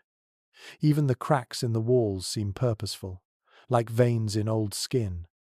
The flicker of light turns imperfection into beauty. Folklore hints at another practice, the shadow play. On feast nights or long midwinter evenings, villagers would hold their hands in front of the fire to cast figures on the wall, birds, animals, faces, and weave stories around them. The game was simple, but the laughter it brought filled the hut with warmth deeper than heat. Children would giggle, adults would smile, and for a few moments, hardship gave way to wonder. You close your eyes and see that glow behind your eyelids, red and gold swirling together. The warmth on your skin feels steady now. Somewhere behind you, someone sighs contentedly in their sleep. The fire pops again, sending a spark upward, a brief star vanishing into darkness. Experts remain divided over whether these quiet hours before the second sleep were the most peaceful of all. Some say they were times of reflection, others of communion. Whatever the truth, the feeling remains this balance of light and dark, of warmth and silence. It is the heartbeat of winter itself, repeating endlessly through the centuries. You rest your head on your arm and watch the light dance for a little longer. It bends, wavers, then steadies again. The story of flame is simple but infinite. To burn, to fade, to begin again. Your breathing slows to match its rhythm, and soon you are adrift once more in the warm current of the night. The air in the hut grows still. The fire has sunk low again, and only faint embers remain, glowing softly like the last heartbeat of warmth. The silence feels heavy, the kind that makes your ears ring. You sit up and sense how thick the cold has become. It presses against the walls, wraps around the hut, tries to creep through every gap. This is the hour when even the bravest felt the weight of winter most keenly. Evidence from the period shows that in the deepest parts of winter, temperatures inside wooden huts could drop dangerously close to freezing once the fire died. The walls, no matter how carefully packed with moss or clay, could not keep out the chill forever. Families survived through layers, movement, and sheer endurance. The cold was not a visitor, but a companion. You can feel that now in your breath, which clouds faintly in the air before fading into the dark. You pull the blanket closer and listen. Every sound carries differently in the cold. The faintest creak of wood echoes like a groan, and the drip of melting frost feels deliberate, slow. The world has shrunk to this one fragile space of life in a sea of ice. It is humbling. An odd little detail appears in some written chronicles. People would sometimes sleep with heated stones wrapped in cloth tucked at their feet. These bed warmers were not the polished brass tools of later centuries, but simple river stones taken from the hearth and cooled just enough to hold without burning. When placed beneath the blankets, they radiated heat for hours, tiny suns against the frozen dark. You imagine holding such a stone, its surface rough but pulsing with warmth, the smell of smoke still clinging to it. You would nestle it beneath your feet, close your eyes, and feel the heat soak slowly upward. For a while, it would feel like protection, a secret weapon against the cold. When the warmth faded, you would reach for another from the edge of the fire and repeat the ritual, half asleep, half awake. Some researchers question how effective these small methods were. Could a few warm stones and a wool blanket really fight back against nights that froze rivers solid? The debate remains unresolved, though archaeology and common sense suggest that even small heat sources could make the difference between endurance and illness. The medieval body adapted in ways the modern one has forgotten. You look toward the wall where frost has crept through the cracks in thin white veins. The air smells different now, sharper, like metal and snow. The timbers pop occasionally, expanding and contracting in the shifting temperature. You imagine families listening to the same sounds, waiting for dawn, whispering to each other to stay awake a little longer. Sleep was rest, but it was also risk. If the fire died and the body slipped too deep into dreaming, the cold might win. According to old folk sayings, the coldest hours were ruled by silence itself. People spoke little then, afraid their voices might break the stillness and invite misfortune. In some regions, they called it the wolf's hour, not only for the predators outside, but for the way the mind began to turn inward, hunting its own thoughts. Loneliness felt thicker at that time. You close your eyes and listen for what they might have heard. The faint whistle of wind through the roof hole, the soft hiss of dying coals, the gentle snore of someone lost to sleep. Beyond that, nothing. It is a silence so deep that it almost hums. It is both eerie and peaceful, the sound of a world resting under its own weight. A curious detail often overlooked is that frost did not only cling to the outside. In the coldest huts, ice formed on the inside of walls, even on the edges of blankets. People would wake to find their breath frozen in tiny crystals on the wood beside them. Some described it as beautiful, a fragile lace made by the night. Others saw it as a reminder of mortality, a decoration placed there by winter's hand. You shift closer to the hearth, hoping for one last trace of heat. The coals glow faintly, their edges white, their centers red. You blow on them, and for a moment the light brightens, the warmth returns. You can see how many generations must have done the same gesture, breathe life into flame, the oldest prayer in the world. There's ongoing discussion among historians about how people managed to maintain health in such cold. Records show a surprising resilience. Diets rich in fat and ale provided some insulation, while layered clothing and constant movement kept circulation alive. They accepted discomfort as the price of life, not as a tragedy, but as a teacher. Folklore hints at another belief. It was said that the spirit of winter wandered the land in the shape of a pale woman, her breath, the frost on the windows. If she entered your home, she left patterns of ice on the walls as her mark.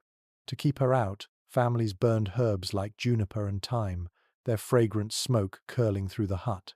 Whether this was ritual or imagination, the scent still lingers in the stories. You lean back, watching the breath leave your mouth in faint clouds. It feels almost alive, as if your body is making ghosts. Outside, the night presses harder. The walls tremble softly. Somewhere far off, the wind changes tone, lifting and falling like a distant hymn. It is widely recorded that in the far north, people learned to read these wind songs like language. A rising howl meant new snow. A low hum meant ice thickening on rivers. The villagers would listen before sleeping, deciding if they would hunt or stay inside come morning. Nature spoke clearly to those who lived close enough to hear it. You pull the blanket over your head for a moment and breathe in the trapped warmth. The smell of wool and smoke is grounding, almost sweet. Your heartbeat slows, matching the rhythm of the cooling fire. The cold presses closer, but you no longer fight it. You understand what the people here once knew. Cold is not the enemy, only a reminder of how precious warmth truly is.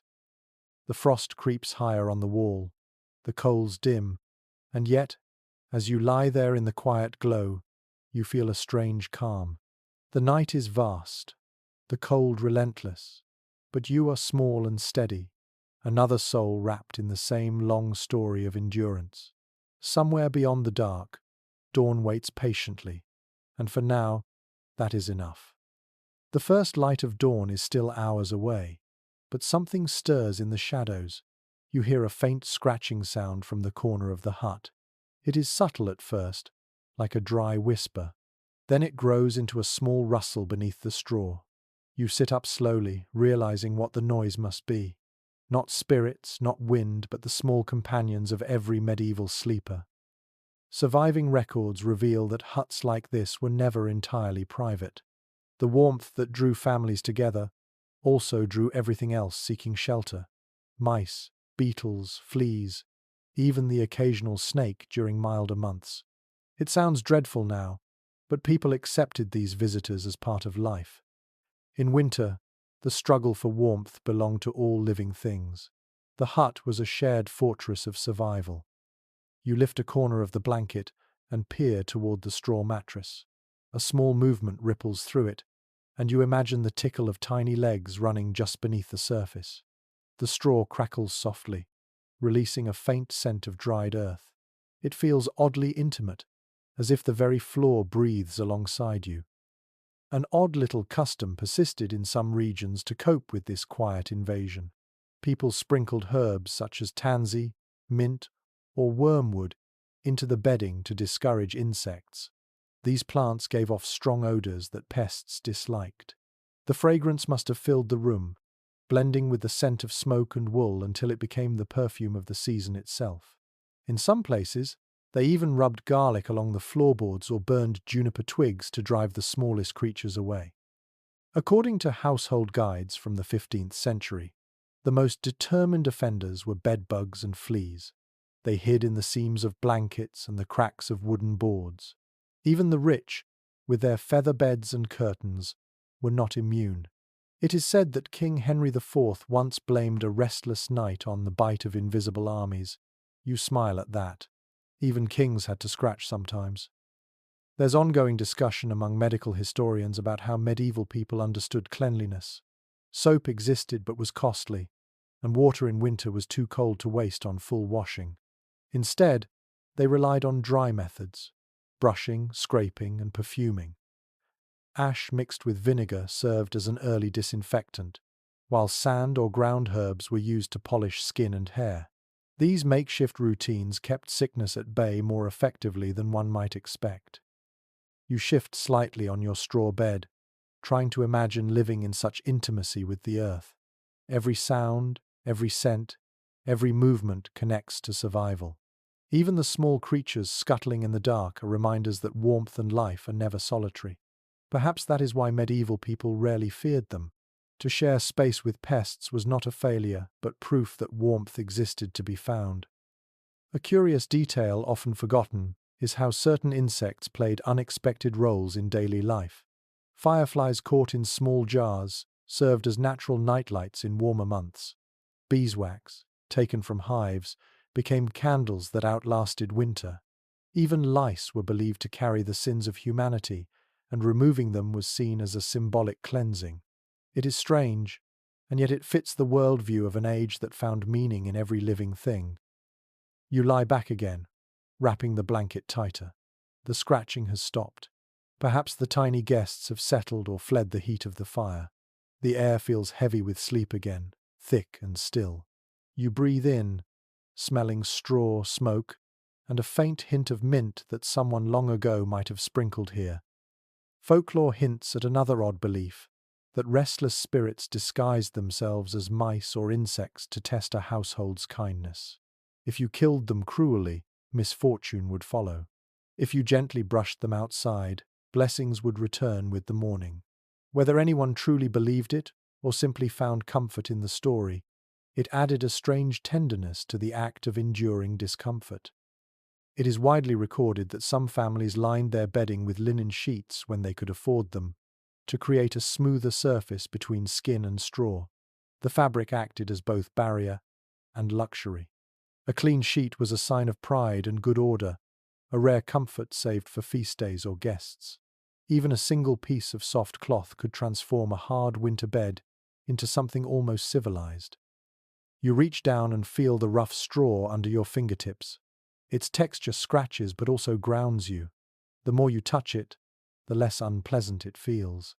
There is a rhythm to it, the same rhythm that runs through everything here. Endure, adapt, rest. The hut creaks again as wind brushes its sides. You think of how many centuries passed with the same sounds, the same rustles, the same persistence. Some researchers question whether medieval people truly slept deeply in such conditions. With insects, noise, and cold, uninterrupted rest must have been rare.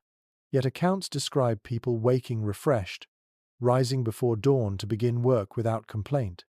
The body learned the language of its world, tuning itself to roughness, to the whisper of straw and the hum of small lives beside it. An unusual superstition surrounded the morning's first bite from a flea. If it drew blood on a feast day, it was taken as a sign of good luck. Pain meant life, warmth, and movement, proof that winter had not yet claimed its hold. Such small optimism reveals the stubborn resilience of the time. Even an itch could become a reason to smile. You roll onto your side and let your gaze rest on the fading glow of the coals. The hut is still. The faint hiss of the wind has softened. The straw under you has warmed with your body. You can almost imagine that even the insects have stopped moving, lulled by the same heat and rhythm. You close your eyes, and for a moment, you understand the strange peace of this world. Life, in all its mess and movement, shares the same fragile shelter. Every sound becomes part of a single, quiet song. The warmth holds, the night endures, and the sleepers drift deeper into dreams that belong to no one and everyone at once. The faint hum of the night fades into a deeper stillness. You stir beneath the blanket, stretching slightly, feeling the lingering warmth from the fire and the soft resistance of the straw beneath you. In this silence, another rhythm begins to surface, the rhythm of human closeness. You turn your head and glimpse the slow movement of others sleeping beside you, wrapped together beneath layers of wool and hide. It is widely recorded that in medieval homes, space was a luxury. Most huts had only a single room, sometimes two if fortune allowed. There were no walls to separate living from sleeping, no doors to close for privacy. Within that small world of wood and smoke, every sound and every breath belonged to everyone. Families, couples, travelers, and even animals shared the same air, the same warmth, and sometimes the same bed. You look at the dim glow of the fire and imagine the scene more clearly. The mother turns in her sleep, her hand brushing her husband's shoulder. A child, half buried under a blanket, curls closer. Even in sleep, bodies learn to find one another, to fit like puzzle pieces against the cold. Intimacy was not a choice, it was survival. A curious detail often forgotten is how this closeness shaped relationships. In a world where privacy barely existed, tenderness found small ways to express itself: an exchanged glance, a shared cup, a whispered story after dark. For many couples, the quiet hours before dawn were the only time they could speak softly without interruption. Love, like warmth, was maintained through patience and rhythm. Some researchers question whether affection in these small huts was more practical than passionate. Yet evidence from letters, songs, and poems paints a different picture. Even the humblest people wrote of longing, devotion, and tenderness, often comparing love to the comfort of a fire or the strength of a wooden roof. They knew that intimacy could exist without space, that connection could bloom in the narrowest corners. You can almost hear their quiet laughter, see the way hands brushed together as they rearranged blankets. A small touch meant more than a grand gesture. To share a bed was to share breath and trust. When the cold was fierce enough to numb fingers and crack lips, human warmth became its own kind of light. An odd little practice appears in folklore. Some couples slept back to back to trap heat between them, a position that came to symbolize both partnership and independence. The saying went that a good marriage is like winter sleep, close enough for warmth, but with room to breathe. You smile at the wisdom in that, the practical poetry of ordinary life. According to surviving household notes, newlyweds were often given wool blankets or furs as wedding gifts, not silver or gold. The idea was simple. Love needed warmth to last. Some communities even had blessings for the marital bed, short prayers whispered over the linens to ensure harmony. It might sound quaint now, but for people whose lives revolved around shared comfort, such rituals felt sacred. The air in the hut shifts slightly, and you sense movement again. The father rises quietly, adjusting the blanket over his children before returning to his place. The gesture is small but profound, a reminder that care was measured not in words but in deeds. When you live within inches of one another, kindness becomes part of breathing. There's ongoing discussion among cultural historians about how people balanced modesty and intimacy in such settings. Church records suggest constant tension between moral teachings and practical needs. Sleeping together was normal, but public displays of affection were discouraged. The hut became both a confessional and a sanctuary, a space where love existed, unspoken yet understood. You stretch out your legs and imagine the feeling of shared warmth spreading through the bed. It is soft and steady, the warmth of trust more than of fire. You can almost feel the heartbeat of the hut itself each breath, a reminder that togetherness was their strongest defense. A lesser-known habit among villagers was the morning promise. Before leaving bed at dawn, couples would exchange a few quiet words, simple wishes for luck, safety, or good weather. It was not ceremony but gratitude. They had survived another night together, and in the deep of winter, that was something worth acknowledging. Folklore hints at another gentle belief. If two people slept so closely that their breath mingled in the cold, their souls were said to become intertwined, never to part entirely even after death. Perhaps this was comfort for the living, or perhaps it was something deeper, a recognition that warmth, once shared, lingers beyond the body.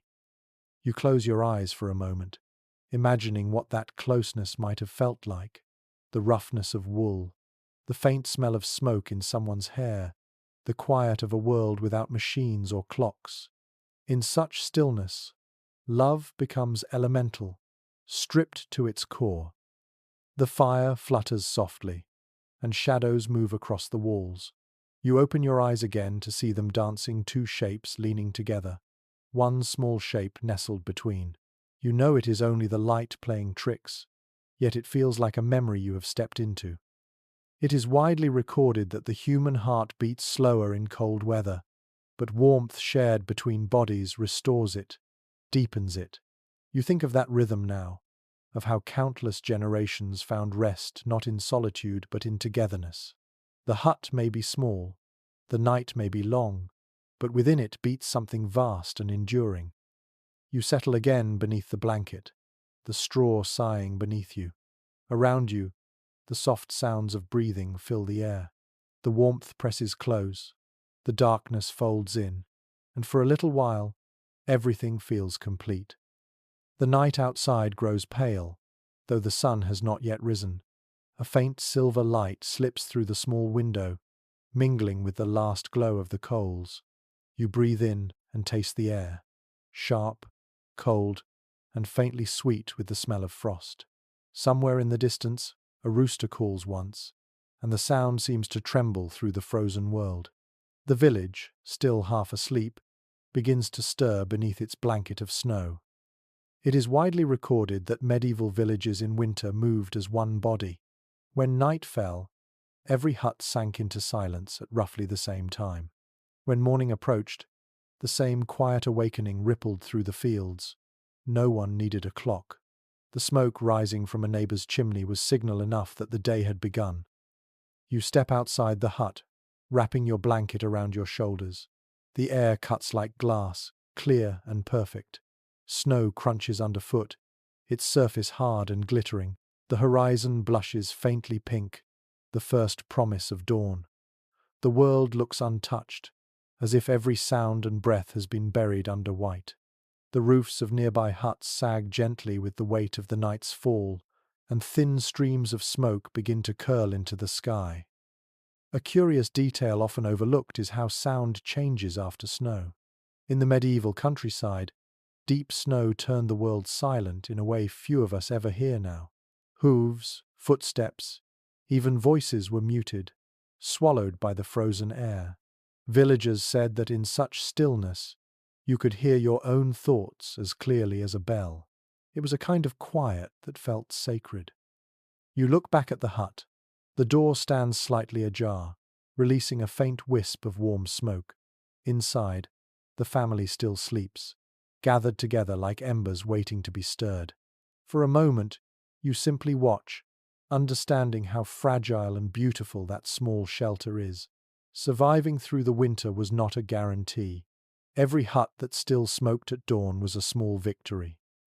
According to parish writings from the 13th century, entire communities measured their well-being by the color of their morning smoke. A pale grey meant the fire was strong and the family safe. No smoke meant trouble or loss. Neighbors would walk from house to house, checking chimneys before tending to their own chores. Solidarity was not a virtue to preach, but a necessity to live. You walk further into the snow. The cold bites through the soles of your feet, even through thick wool. The village road is nothing more than two shallow trenches carved by cartwheels now filled with ice. To your left, you see a small cluster of trees bending under frost. To your right, a line of low fences almost buried in drifts. Each hut looks nearly identical, small mounds of thatch and wood crouching together for warmth. An odd little custom appeared during these frozen mornings. Before beginning their chores, villagers would listen to the air to decide whether to speak. If the cold was too deep, breath hung thick, and speech came out like fog, and they believed that wasting words in such air could steal strength from the body. So people worked silently until the sun cleared the frost, moving through the dawn as if inside a dream. You stop near a frozen well and brush snow from its edge. The rope is stiff, the bucket frozen to the rim. Someone will come soon to chip the ice with a hammer to break through to the black water below. That water, shockingly cold, will steam as it hits the air. It is the first sound of the new day. There is ongoing discussion among environmental historians about how medieval people perceived winter landscapes. Some describe them as cruel and barren, while others believe they saw beauty in survival itself. The truth may lie between the two. To live with the cold was to respect it, to understand that beauty could exist in harshness, just as warmth could hide inside frost. You return toward the hut, noticing small footprints by the doorway. The family's dog, perhaps, or a goat that spent the night close for warmth. Animals were part of the household too, their bodies adding a few degrees of heat to the air. The smell might have been strong, but the comfort outweighed it. You picture a cow breathing softly in the corner, her breath fogging in rhythm with the fire's smoke. It is widely recorded that during the hardest winters, villagers sometimes built earthen banks around their huts to trap heat. Snow itself became insulation, packed against the walls to seal gaps. What we might call desolation, they saw as opportunity. Even nature's cruelty could be turned into protection. A small but fascinating twist to this story is that children often loved these mornings most. Once the chores were done, they played in the snow, carving tunnels, throwing handfuls of frost at one another, shaping small figures from ice. Their laughter, historians note, carried far in the still air, a rare music amid months of hardship. Childhood found joy even when the world slept under ice. You step back inside the hut.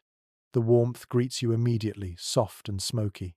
The family stirs as the door closes. The father sits up, rubbing his eyes. The mother adjusts her shawl. A few sparks rise from the hearth as she stirs the ashes, coaxing new flame from the coals. The room brightens slightly, shadows shifting back into place. Folklore hints at a morning charm many used before stepping out into the cold. They would touch the hearth's edge with their fingertips and then their lips, a simple gesture to carry the fire's spirit with them. It was both habit and faith, a small insurance against the dangers of frost and fatigue. You sit again by the hearth, watching the flame rebuild itself. The smell of smoke is stronger now, mixing with the earthy scent of thawing straw. Outside, the sky is growing pale gold. The village exhales as the day begins.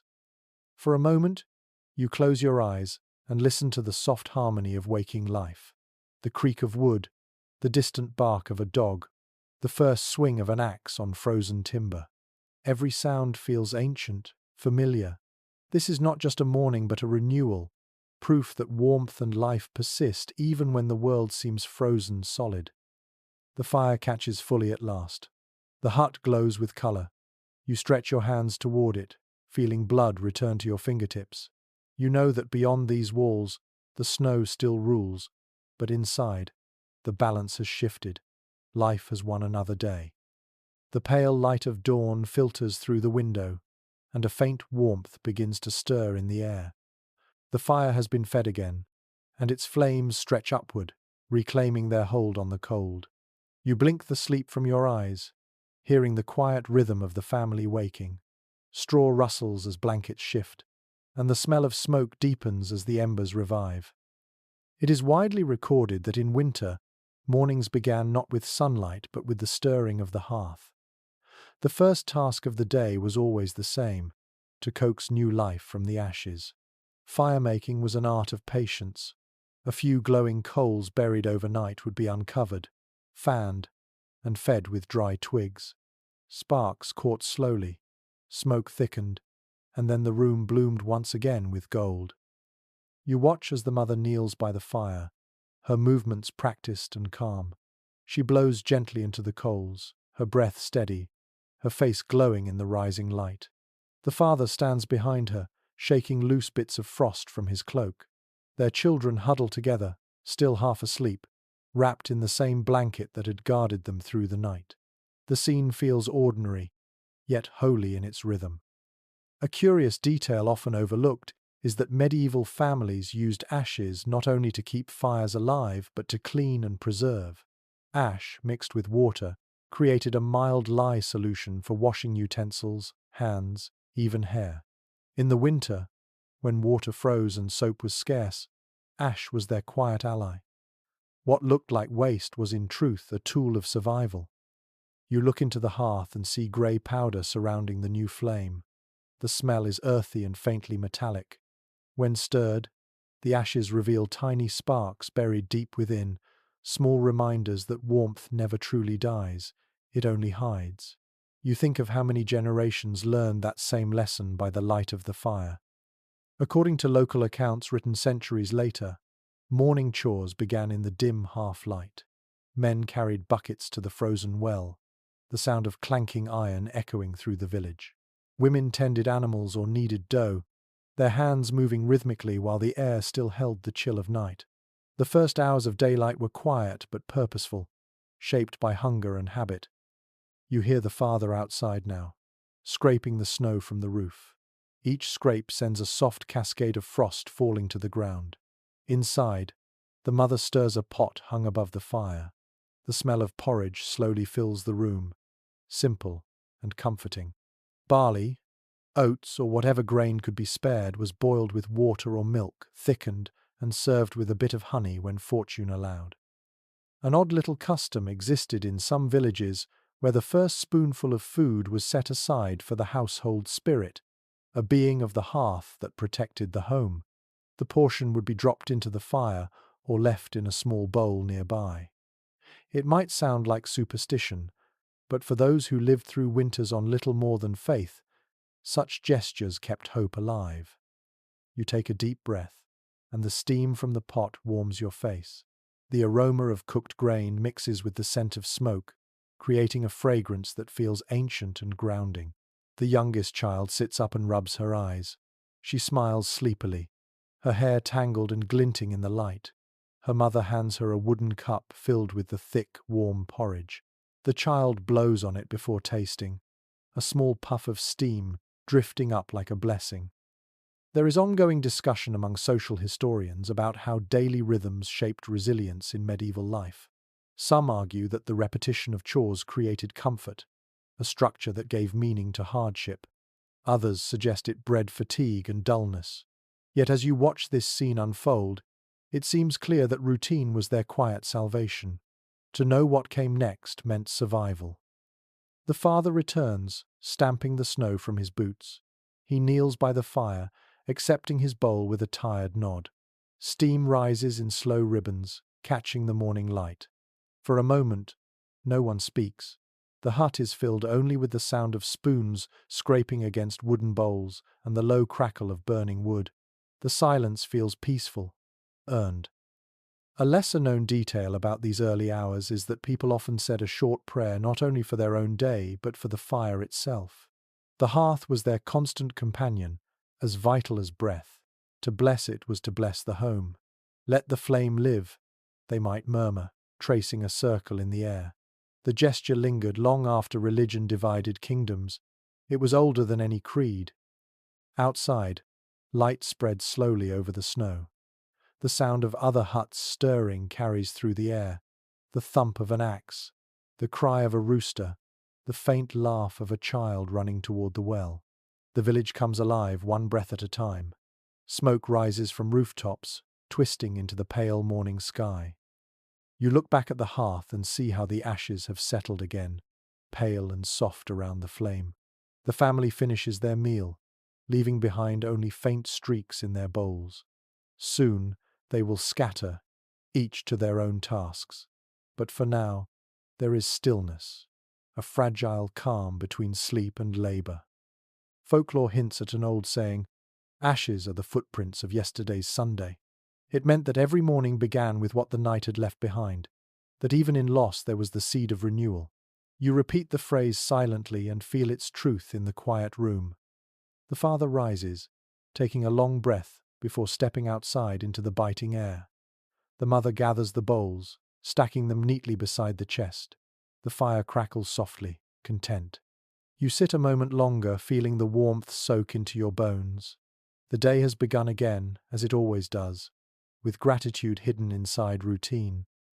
You stretch your hands toward the flame and think of the ashes beneath it, remnants of the past, foundations for the future. Outside, the world is white and endless, but here, in this little hut, life endures in the simplest of acts, stirring the fire, sharing a meal, and greeting another day. The sun finally climbs over the horizon, spilling pale light into the village. The snow outside flashes gold where it lies undisturbed. Inside, the air hums softly with new motion. You can hear the faint sounds of sweeping, the dull knock of wood against wood, the sigh of people waking fully. Another winter day has begun, slow but inevitable. It is widely recorded that the long medieval winters shaped the calendar of faith and labor.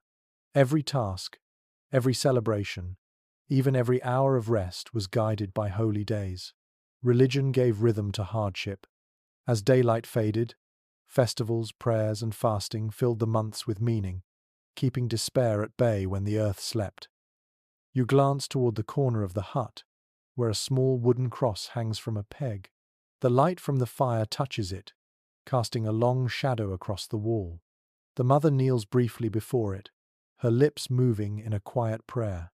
Her children mimic her, half serious, half sleepy, crossing themselves as she rises. The gesture feels instinctive, like tending the fire or drawing breath. According to parish records, winter was the most devotional season. People had fewer hours of daylight to work, and so they turned inward. Priests travelled between villages, performing blessings over homes and barns.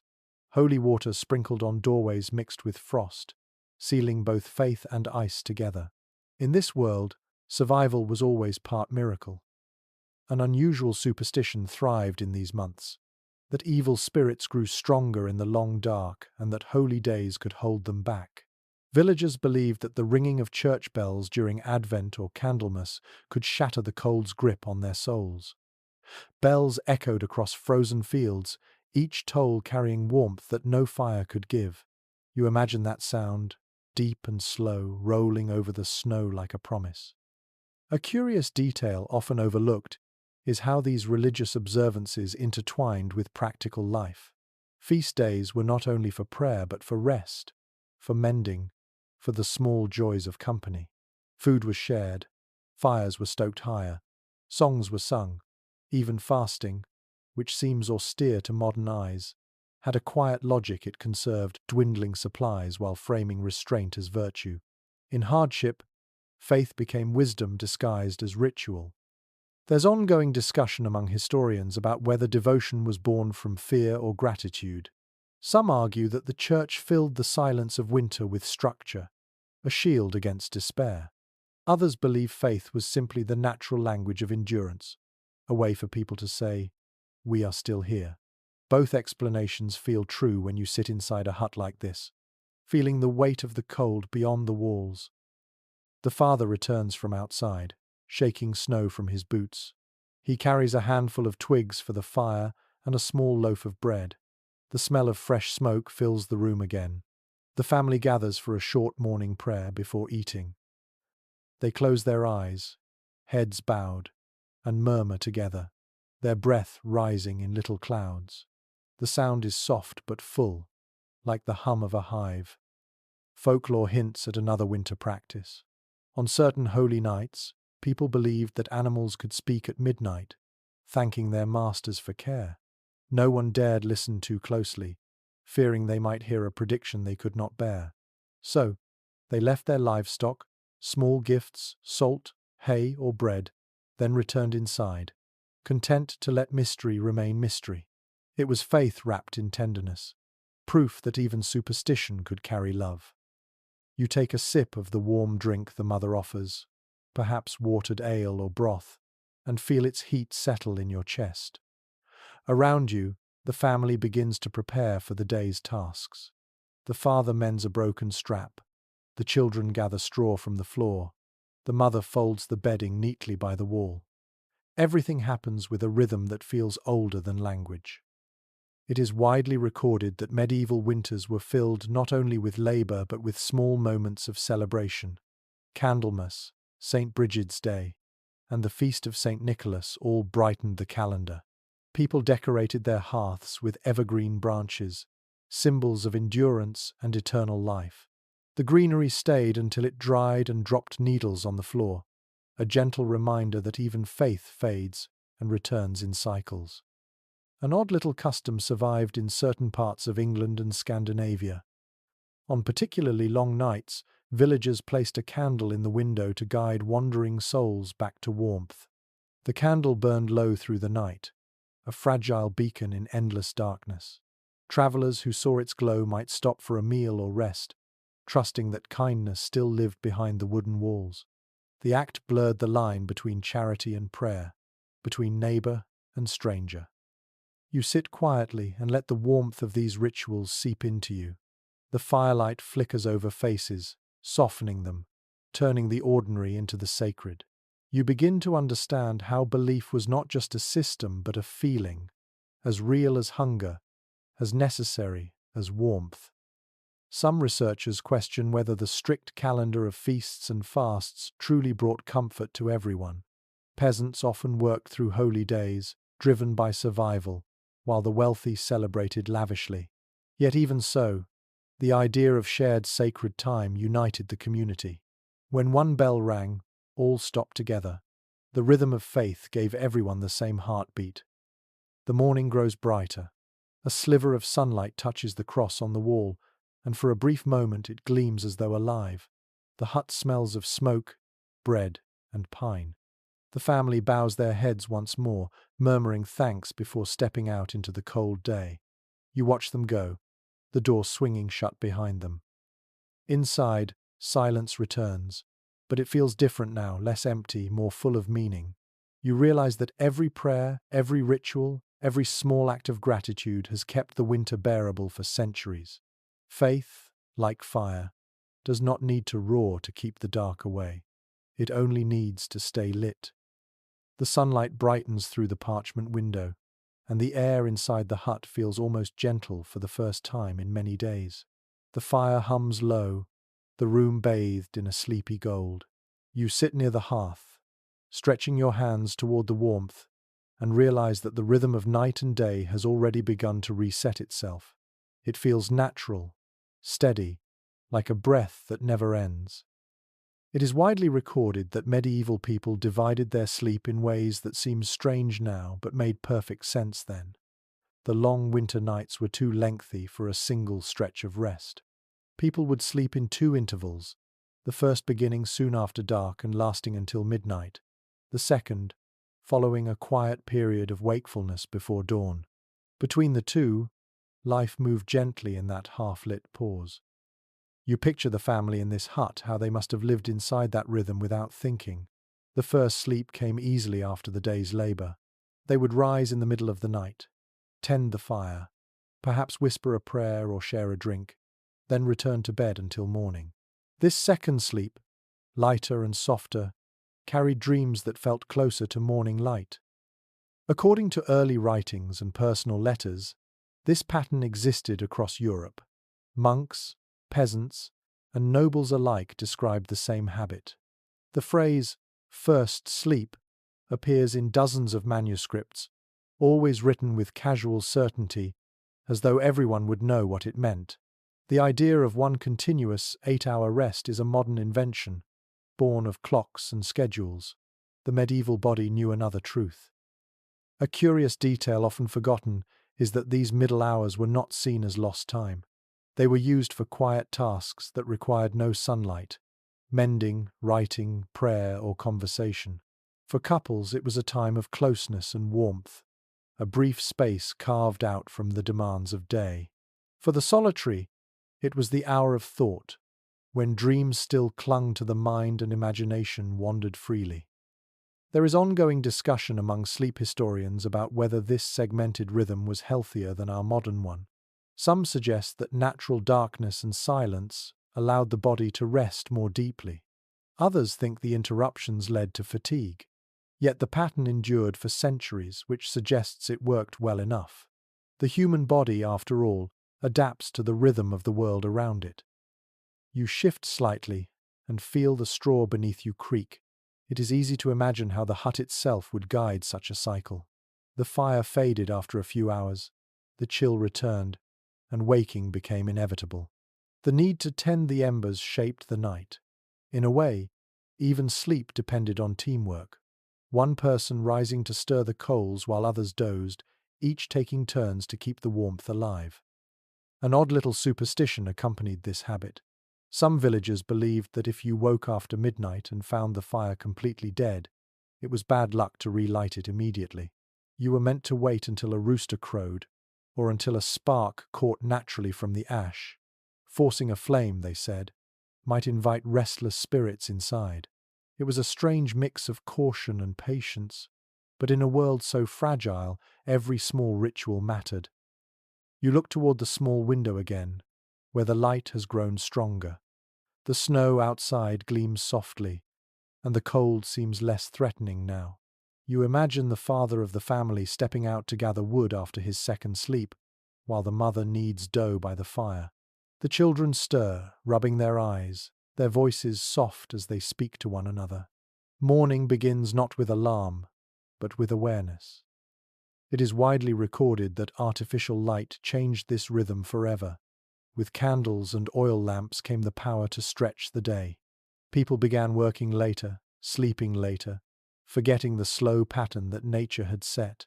The age of the first and second sleep faded quietly into history, surviving only in old diaries and forgotten words. Yet here, in this hut, that rhythm still feels alive. A lesser-known custom from these waking hours was the midnight talk. Families would sit quietly together, sometimes sharing food, sometimes simply telling stories. The tone was softer than in daylight, the words more honest. Many confessions, apologies, and dreams were spoken in that liminal time. When dawn came, the world felt cleaner, the heart lighter.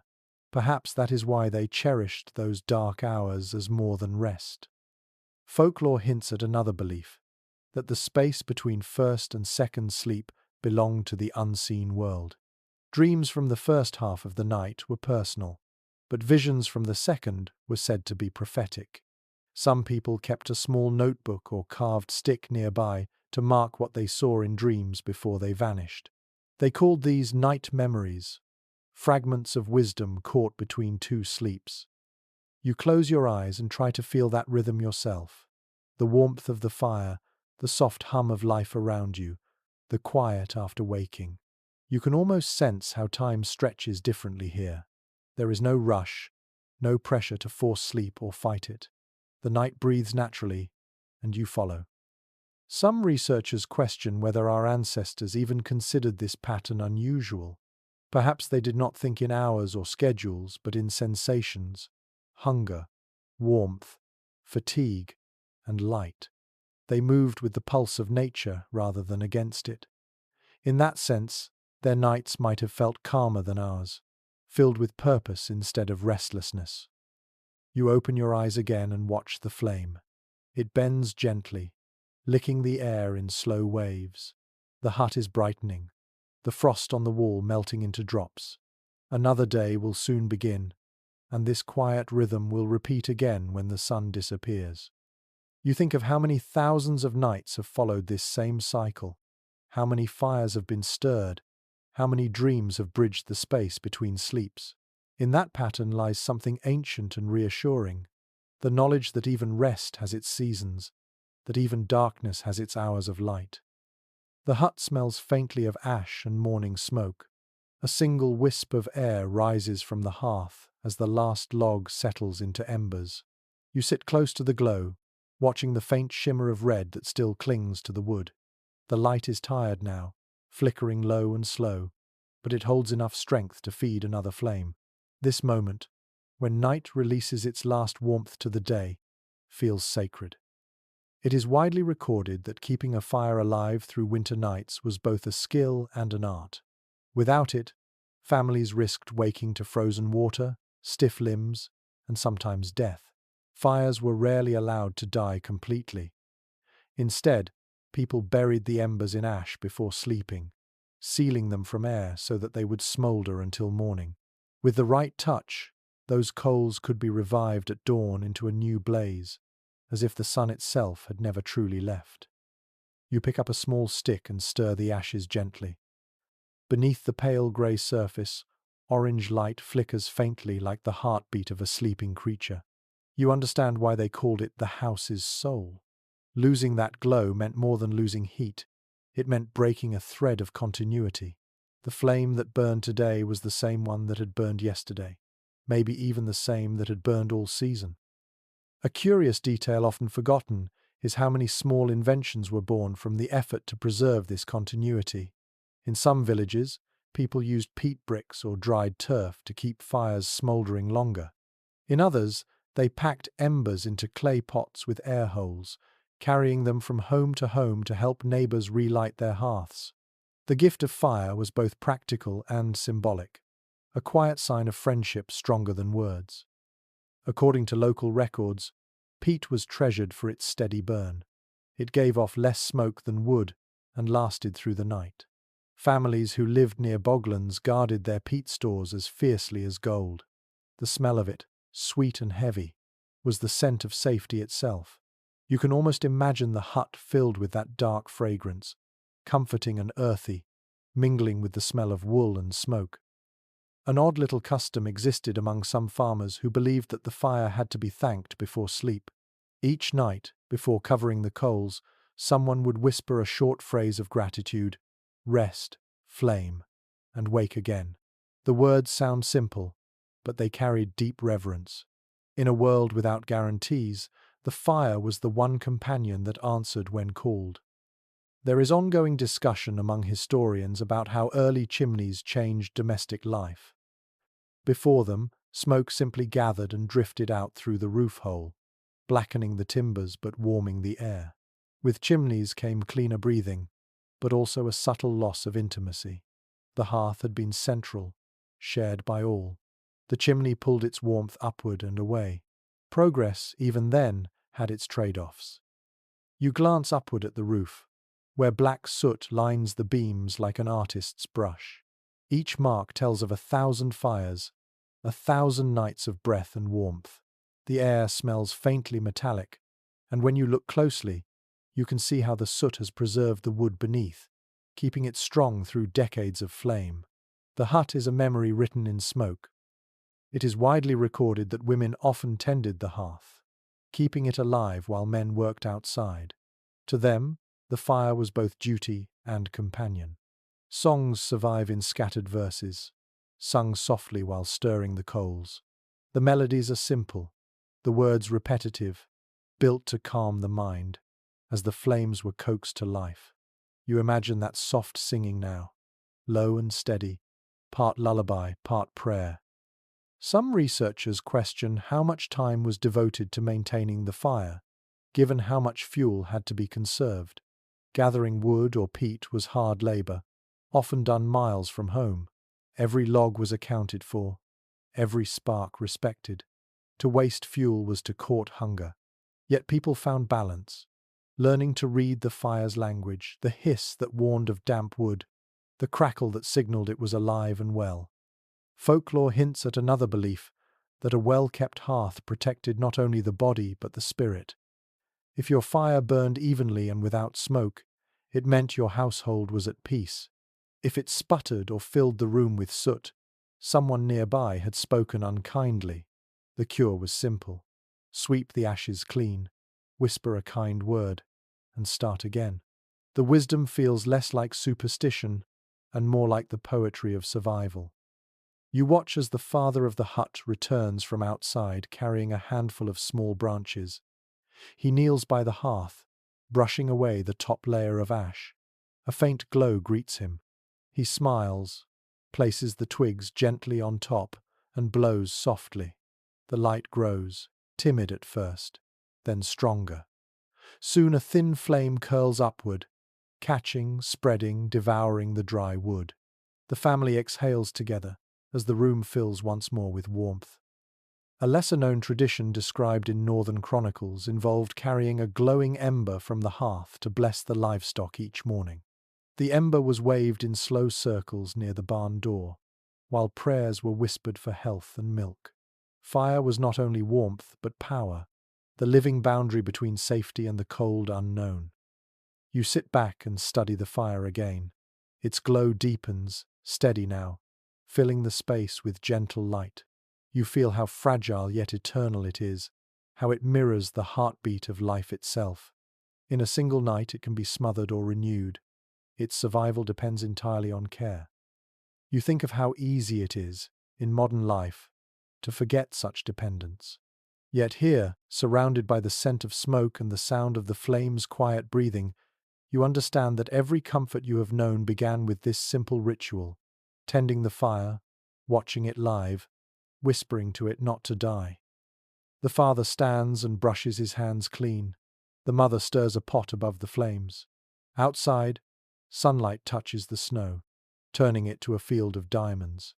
Inside, the hut glows gold again, a tiny world kept alive by a flicker. You close your eyes, feeling its warmth reach you, ancient and patient. The day has begun, but the story of the fire never ends. The air inside the hut smells of herbs now, sweet and sharp, filling every corner with a faint haze. You breathe it in, letting the warmth and fragrance mingle. Someone is tending a small pot near the fire, stirring slowly, and the steam that rises curls like ghostly ribbons. This is not food but medicine, the kind that keeps the cold from sinking too deep into the bones. It is widely recorded that medieval families relied on herbs and home remedies through the long winter months. Doctors were far away, and coin was scarce, so the household became its own apothecary. Dried bundles of sage, thyme, and rosemary hung from the rafters like trophies from summer's generosity. Each leaf carried both scent and promise, a fragment of warmth preserved for when it was needed most. You watch as the mother crushes something between her fingers and drops it into the pot. The smell shifts to something earthy and resinous. This was how healing looked before white rooms and glass bottles. The wisdom came from the ground itself. A curious detail often forgotten is that many of these herbs served both physical and spiritual purposes. Juniper smoke was used to disinfect the air, but it was also burned to drive away misfortune. Garlic kept infection from festering, and so people claimed, frightened off the unseen. Whether one believed in spirits or simply in scent, it hardly mattered.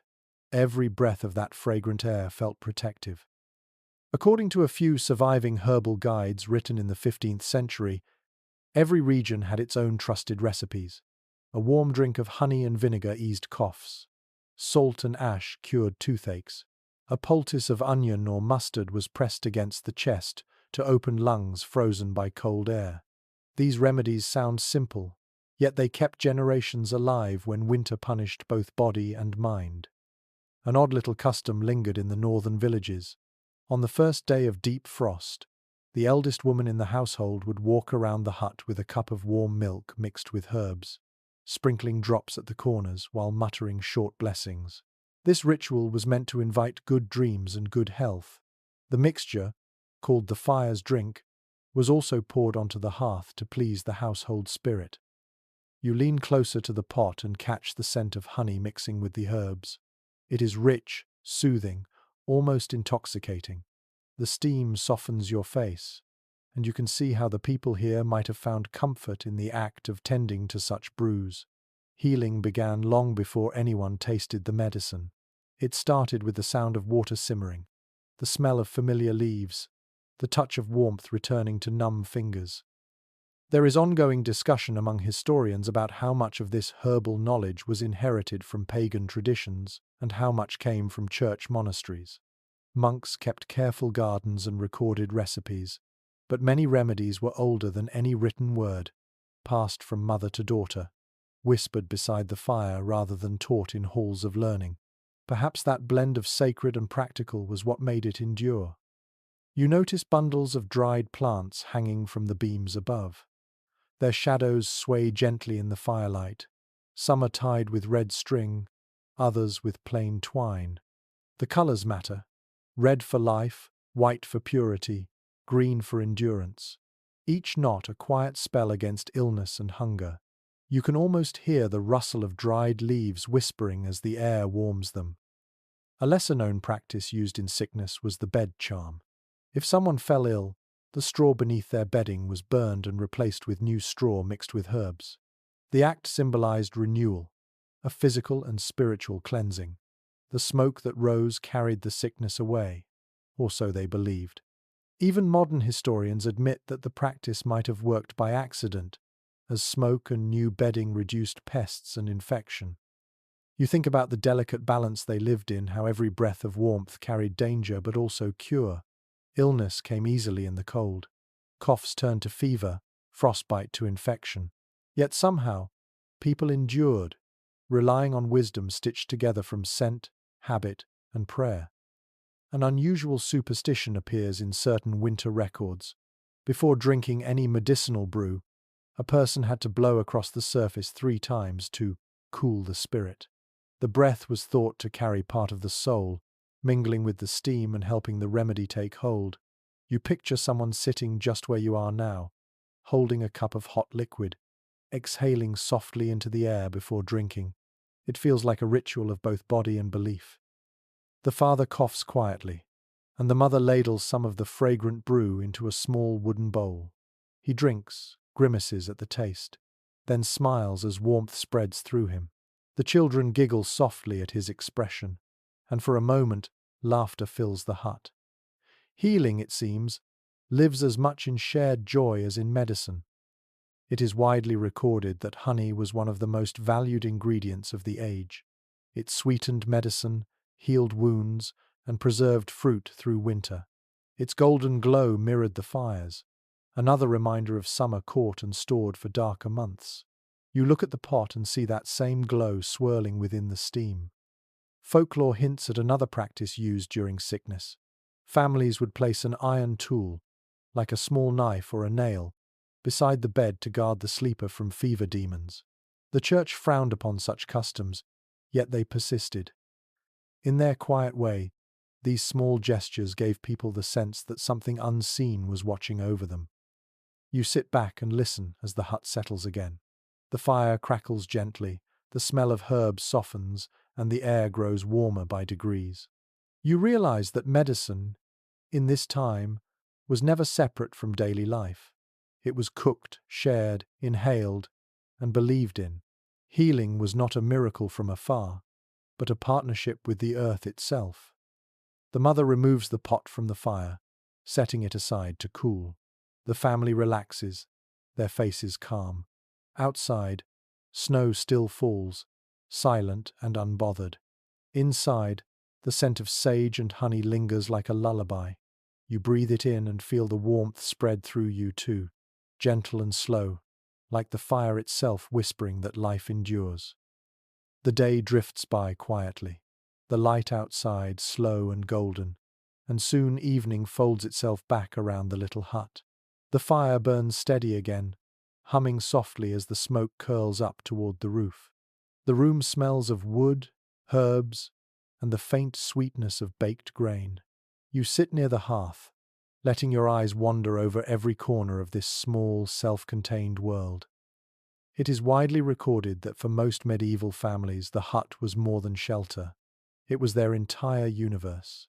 Every birth, every meal, every sickness and prayer happened within the same walls. The structure was at once a kitchen, a chapel, a nursery, and a grave. When winter closed the world outside, life condensed into this single glowing space. You look toward the far corner where the straw bed lies, its uneven surface molded to the shapes of those who have slept there. Beside it sits a wooden chest, the only piece of furniture that locks. Inside would be a family's greatest treasures: a handful of coins, a folded cloak, a small Bible, or a charm against misfortune. These things were not just possessions but fragments of identity, proof that a family had roots and history even if their walls were made of pine. A curious detail often overlooked is how huts were built with the idea of the circle in mind. The fire sat in the center, and life revolved around it like the planets around the Sunday. Children played near it, elders told stories beside it, lovers whispered in its light. The circle held both safety and symbolism. What happens within it is bound, protected, eternal. According to parish accounts and old building records, the average hut measured less than 20 square feet of open floor, and yet it held everything. Meat was salted and hung near the roof beams, clothes dried beside the fire, and tools leaned against the walls, each one with its own memory. A spinning wheel in one corner might have belonged to a grandmother now gone, her rhythm still echoing faintly in its creak.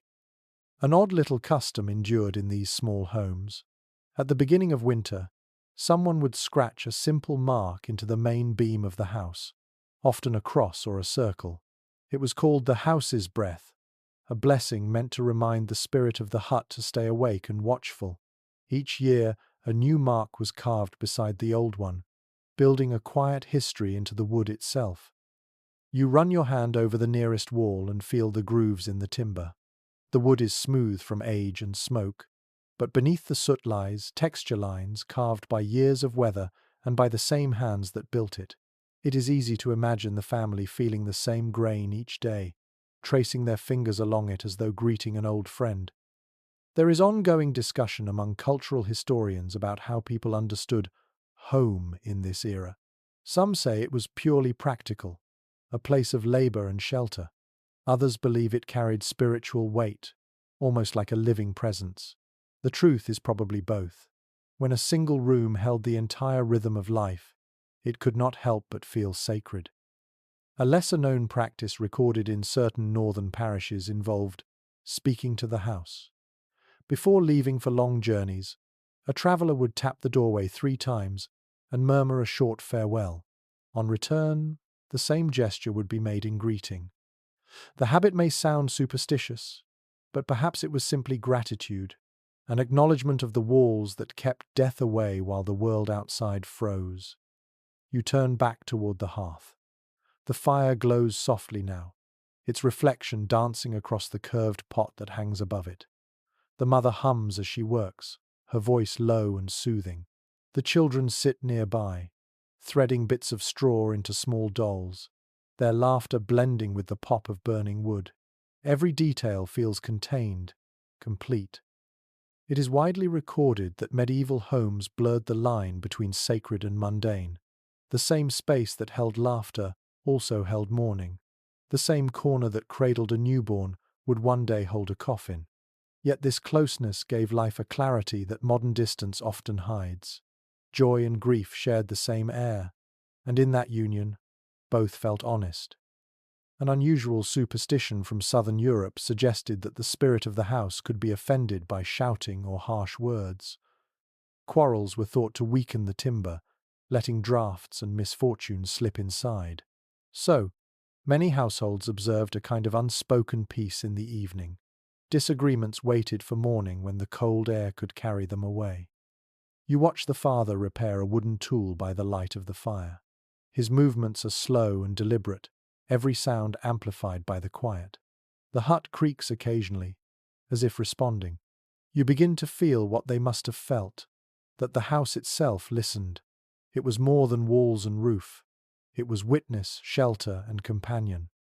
Folklore hints that when someone died, their family would knock on the walls 3 times to let the house know. Then they would open every window and door for an hour, giving the spirit space to depart. The ritual mixed practicality with poetry, allowing both air and grief to move freely. To live so close to the elements meant that even mourning followed the rhythm of the wind. You close your eyes for a moment and imagine that this little hut could remember everything it has seen. The laughter of children, the murmur of prayer, the trembling of storm winds above the roof. The walls might hold all of it, stored like warmth in wood grain. The fire sighs again, and the mother sets aside her work. The family draws closer to the hearth, gathering into that quiet circle. Their faces glow in the orange light, calm and content. The father speaks softly, his words lost under the crackle, but the rhythm of his voice carries meaning. Another day survived, another night safely begun. You sit with them, breathing in the scent of smoke and pine, and for a moment, the rest of the world falls away. The hut feels infinite, a universe contained within walls no taller than a man's reach. In its silence lies the oldest truth of all that warmth, no matter how small, is the center of everything. The fire has burned low again, and the room settles into its slow evening rhythm. The sounds of the outside world fade, leaving only the soft whisper of wind brushing against the thatch. You can feel the change in the air, the deep cold returning. Inside the hut, everything seems smaller, tighter, more intimate. You look toward the straw bed where the children are curled together, small bundles wrapped in wool and sleep. It is widely recorded that childhood in the Middle Ages was short and practical, yet winter gave it its own kind of softness. The cold drew families closer, slowing life enough for small joys to take root. When snow covered the fields and work paused, children played beside the fire or helped with small tasks that made them feel grown. They learned survival not from lessons but from watching, listening, and doing. You hear one of them murmur in sleep, turning slightly. The mother adjusts the blanket, her touch automatic, her face calm. There is tenderness here, a kind born from shared struggle rather than abundance. In these months, affection was not shown through gifts but through warmth itself, the act of making sure no one froze in the dark. A curious detail often forgotten is that medieval children were expected to work from an early age, yet winter gave them moments of rest and wonder. When the ground froze and farming stopped, there were games played with sticks and bits of cloth, songs learned by firelight, riddles shared between siblings. They did not have toys in the way we imagine them, but their imaginations filled the gaps easily. A carved piece of wood became a horse, a frozen puddle became an adventure. According to surviving nursery rhymes written down centuries later, the songs mothers sang in winter were simple and repetitive, meant to calm both child and parent. Many contained small blessings: "Sleep warm, little one, while the wind walks by." The rhythm of those songs matched the crackle of the fire and the creak of the roof, creating a music that felt as old as the wood itself. You look at the children again. Their cheeks are flushed from heat and sleep, their hair damp with the faint humidity of the room. One of them has a small carved toy in hand, a crude figure of an animal, perhaps a sheep. You imagine the father carving it during the long nights, his knife moving slowly in the dim light, his love hidden in the detail of its shape. An odd little custom appears in accounts from the far north. Parents would place an apple or a piece of bread beneath a child's pillow during the hardest winters, believing it would draw away sickness. The fruit absorbed the chill, they said, keeping the heart safe. Whether the charm worked or not, it must have been comforting to wake and find something sweet waiting at dawn. There is ongoing discussion among historians about how much freedom children really had in this world. Some claim they were treated as small adults, others that families protected their innocence more than records suggest. The truth may be quieter than either view. Here, in this little hut, childhood feels like a thread woven tightly into the fabric of survival, brief, precious, and inseparable from the life around it. It is widely recorded that in winter, families told stories to teach children both morality and courage. Tales of brave saints, clever peasants, or animals that outwitted the cold filled the evenings. These stories were not only entertainment, they were blueprints for endurance. They taught that fear could be met with wit, that kindness brought luck, and that every harsh season would one day pass. A lesser-known detail from such tales is that many ended not with triumph, but with rest. The hero survives the storm and returns home to the hearth. Victory, in these stories, is not glory but survival. You can almost hear the mother's voice, slow and steady, as she finishes a tale and watches her children's eyes grow heavy with sleep. Folklore hints at another habit. When children were restless or frightened by the night's howling winds, parents would draw small symbols on their foreheads using ash from the hearth. It was called the fire's touch, a gesture meant to protect dreams.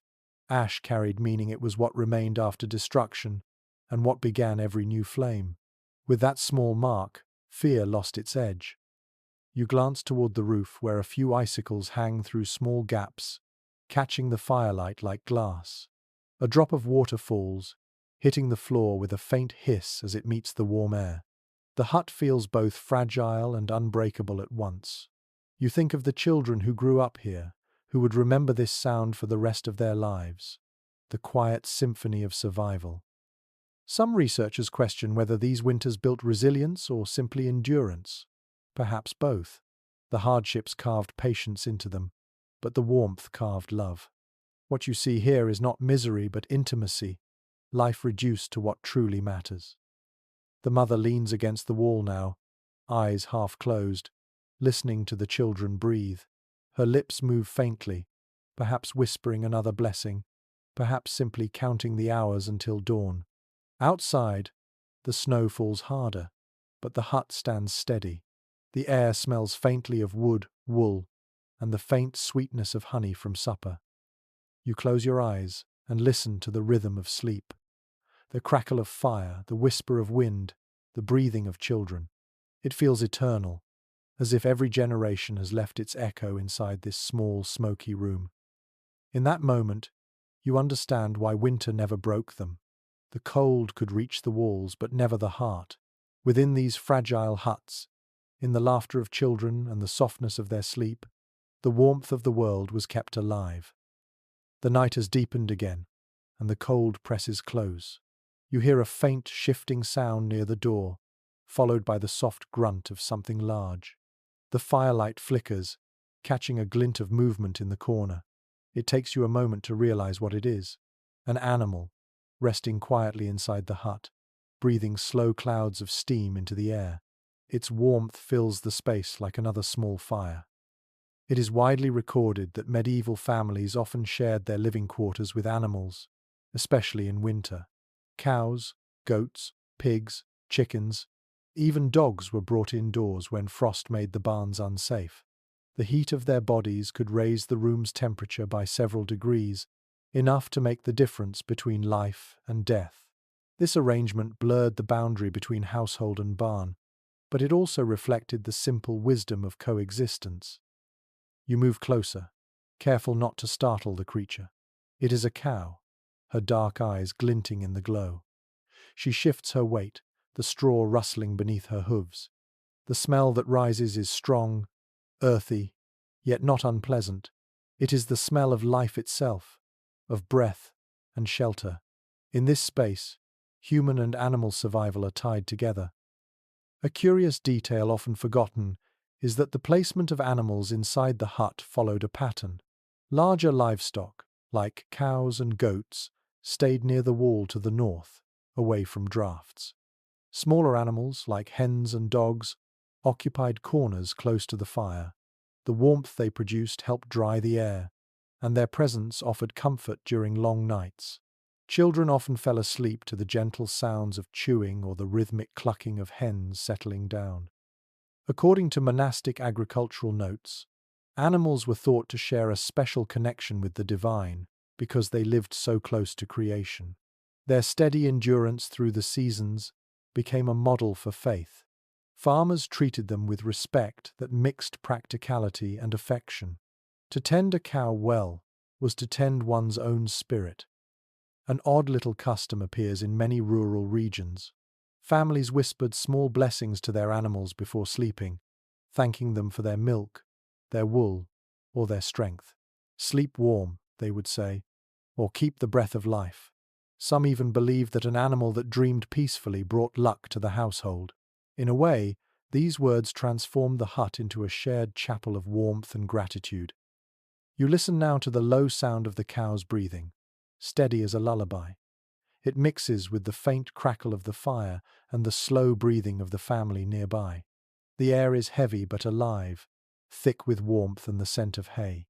It feels as if every creature in this room belongs to one great heartbeat, a single rhythm of endurance. There is ongoing discussion among environmental historians about how this closeness affected human health. Some argue that living with animals spread illness and parasites.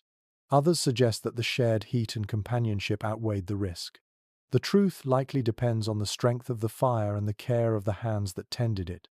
What is certain is that this intimacy between species shaped how people saw the natural world, not as something separate, but as kin. It is widely recorded that pigs were particularly valued as winter companions. They gave off remarkable warmth and were often allowed to sleep inside until spring. Their intelligence made them curious, even affectionate, and they learned to recognize the household's rhythms. Imagine waking to the sound of a snuffling nose at your side, or a gentle grunt when the fire flared.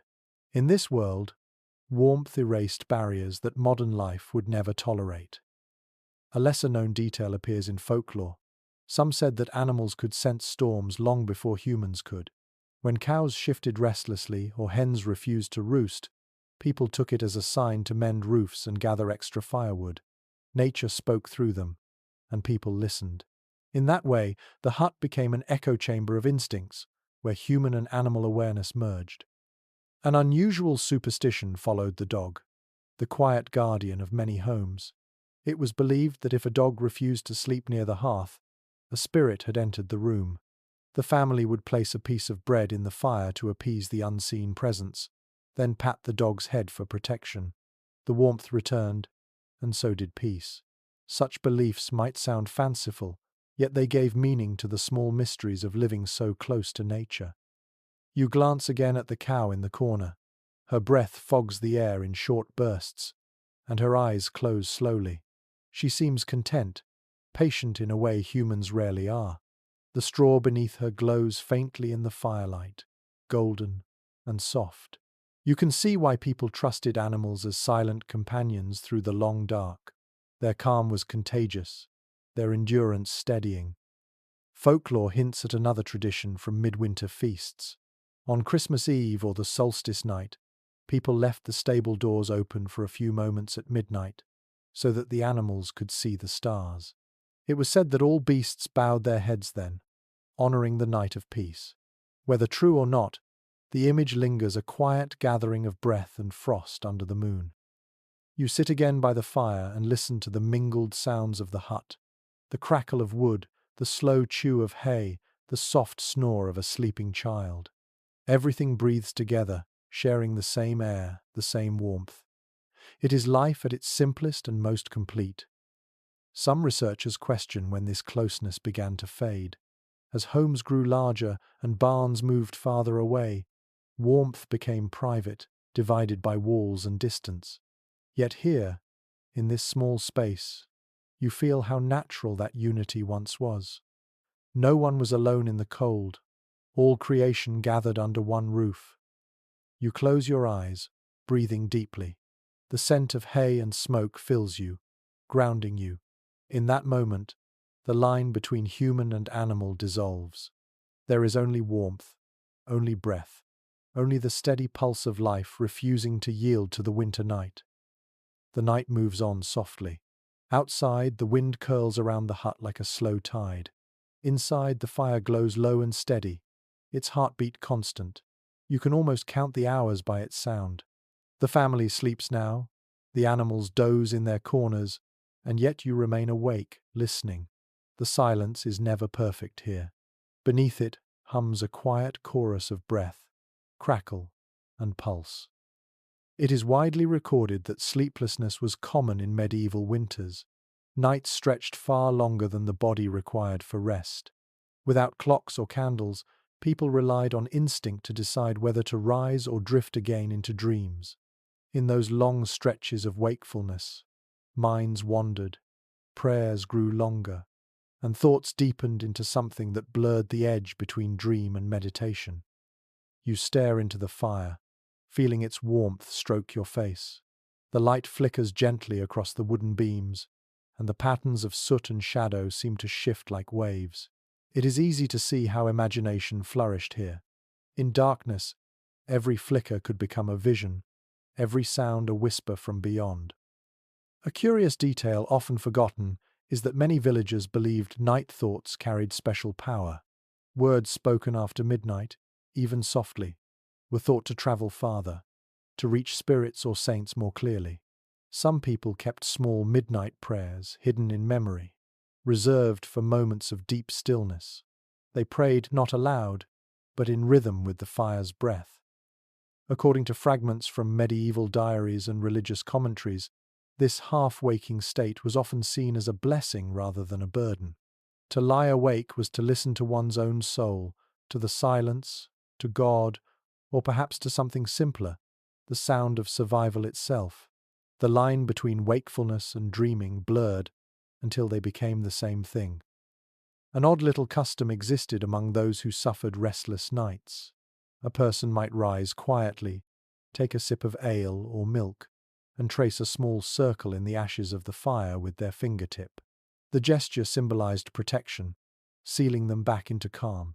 After that, they would settle again under their blanket, as if drawing comfort from the motion itself. You shift slightly and imagine that moment.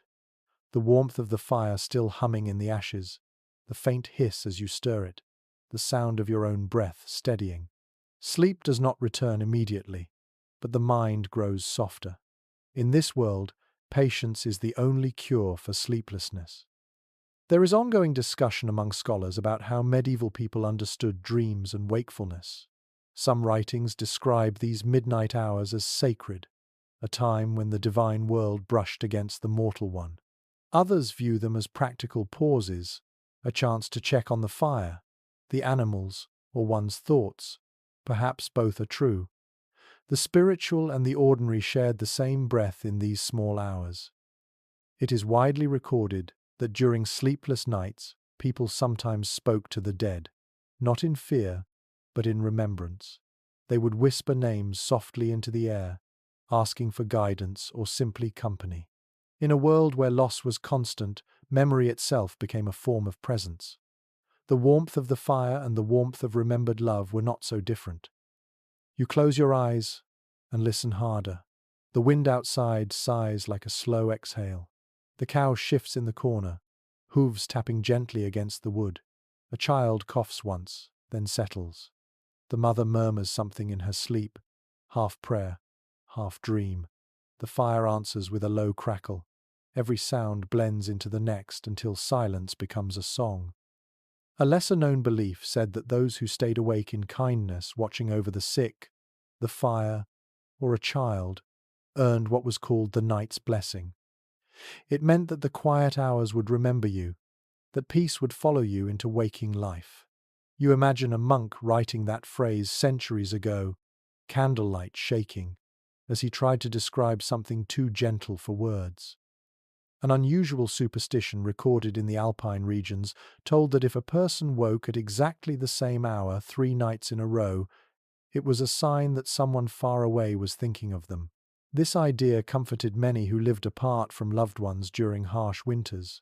Wakefulness became connection instead of loneliness, a bridge built of thought rather than touch. You open your eyes again and see that the fire has shrunk to a bed of quiet coals. Each one glows like a small planet, pulsing in its orbit. You understand why so many medieval prayers compared the human soul to a coal dim on the surface, but alive within. Sleep, in that sense, was not escape but renewal, a return to the ember at the center of being. Some researchers question whether people in those centuries feared the night or befriended it. Perhaps both. They feared what lurked beyond the door, yet found peace in the dark's intimacy. The night revealed everything that daylight hid: fragility, wonder, patience, faith. To lie awake then was to be part of something larger than exhaustion. You take one more breath of the smoky air, feel the warmth on your hands, and listen as the last pieces of wood fall into ash. The fire sighs once, content. Sleep finds you easily this time, not as escape, but as a continuation of thought.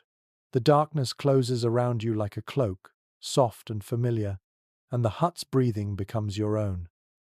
In that gentle drift between wakefulness and rest, you understand the secret of their endurance. They did not conquer the night. They simply learned how to live inside it. The cold outside tightens again, and frost creeps silently across the edges of the small window. Inside, the fire whispers, alive but tired. The air smells faintly of smoke and wool, and you can sense how the weight of the long season presses on everything. The family sleeps, yet even in slumber, there is a tension in the hut, a quiet endurance that runs deeper than words. It is widely recorded that the last stretch of winter was always the hardest. By February, the stores grew thin, the woodpile low, and tempers shorter. The body craved sunlight, the eyes ached for green. Hunger was not yet starvation, but hovered close enough to shadow every meal. Yet this was also when communities leaned most closely together, sharing what remained in gestures of generosity that were as vital as bread. You picture the family sitting by the fire on a day like this, counting what is left. A few dried apples, a small piece of salted meat, a handful of oats, each portion measured with care.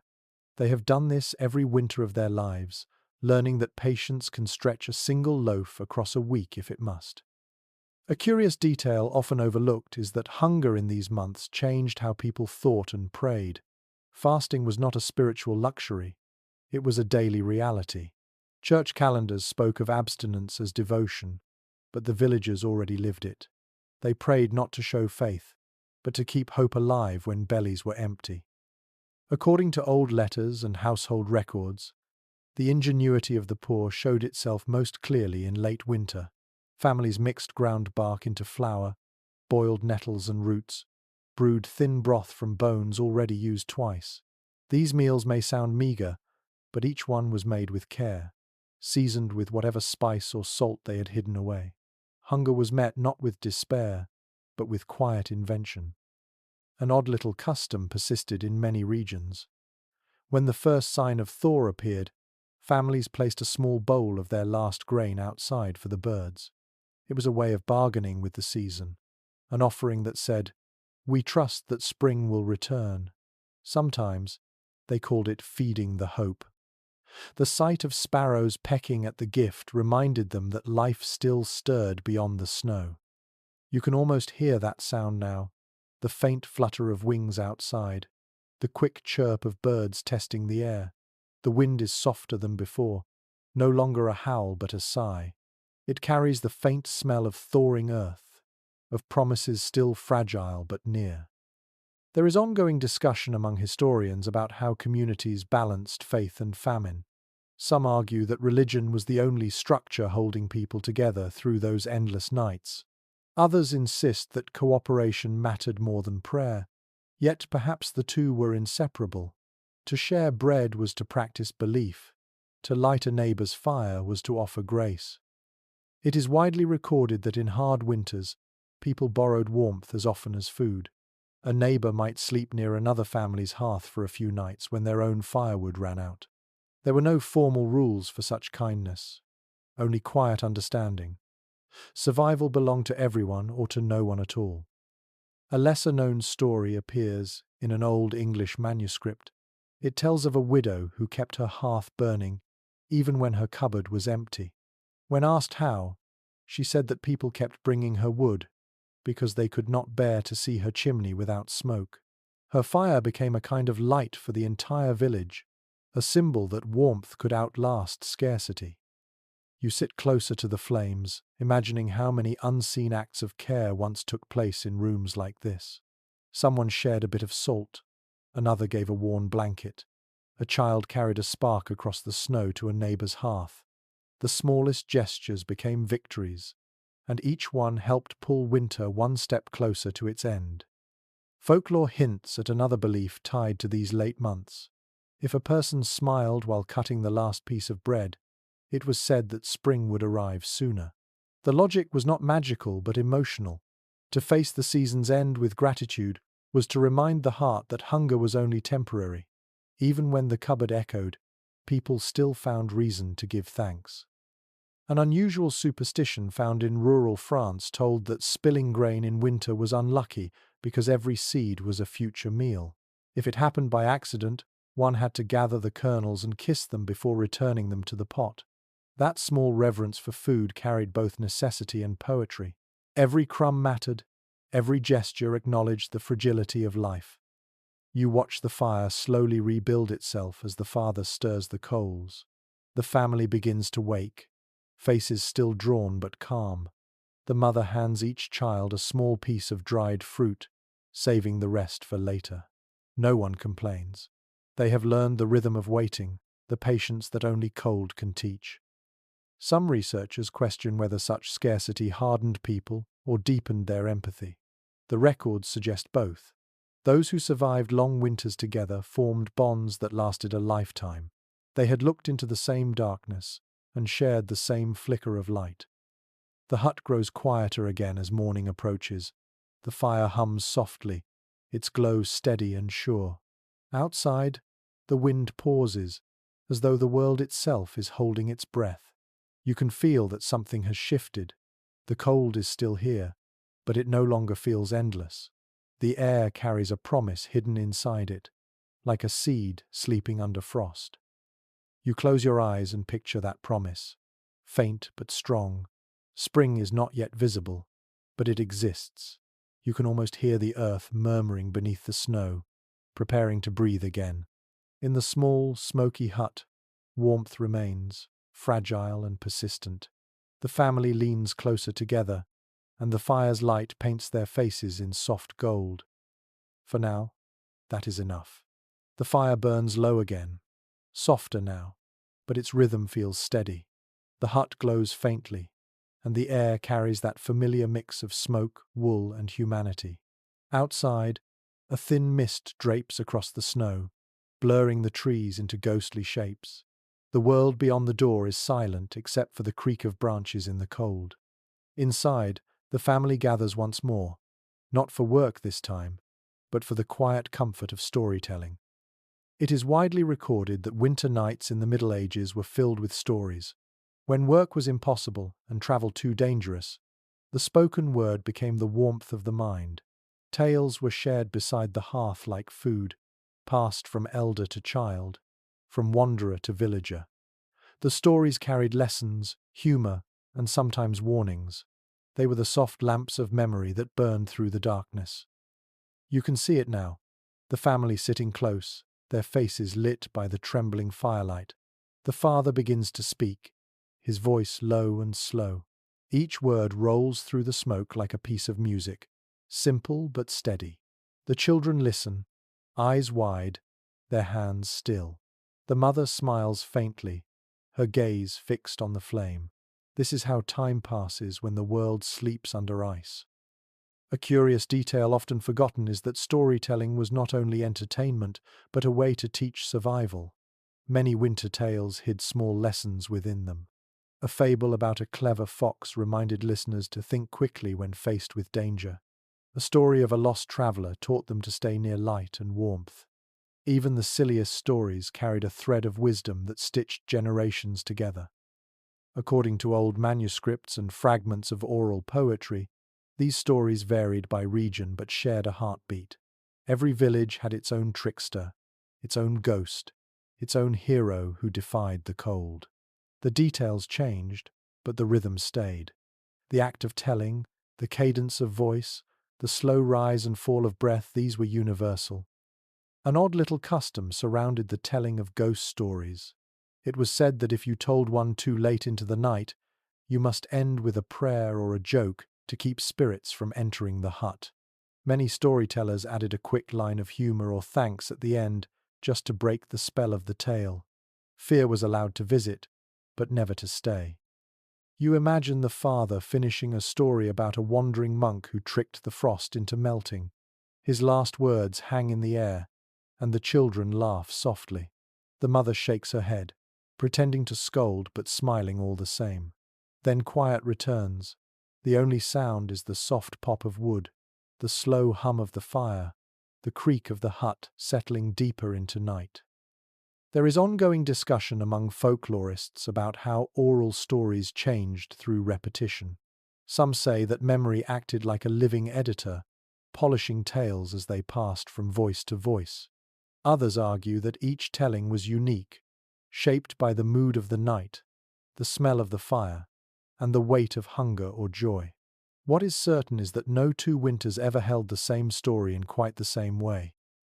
It is widely recorded that during harsh winters, stories served as both escape and prayer. The supernatural often appeared not as threat, but as comfort. Ghosts of ancestors were said to visit quietly, listening beside the hearth. People believed that telling stories of the dead helped keep their souls warm. In that sense, storytelling was not just pastime, it was remembrance. A lesser-known practice existed in the Highlands. Families would leave an empty stool near the fire for unseen guests during long nights.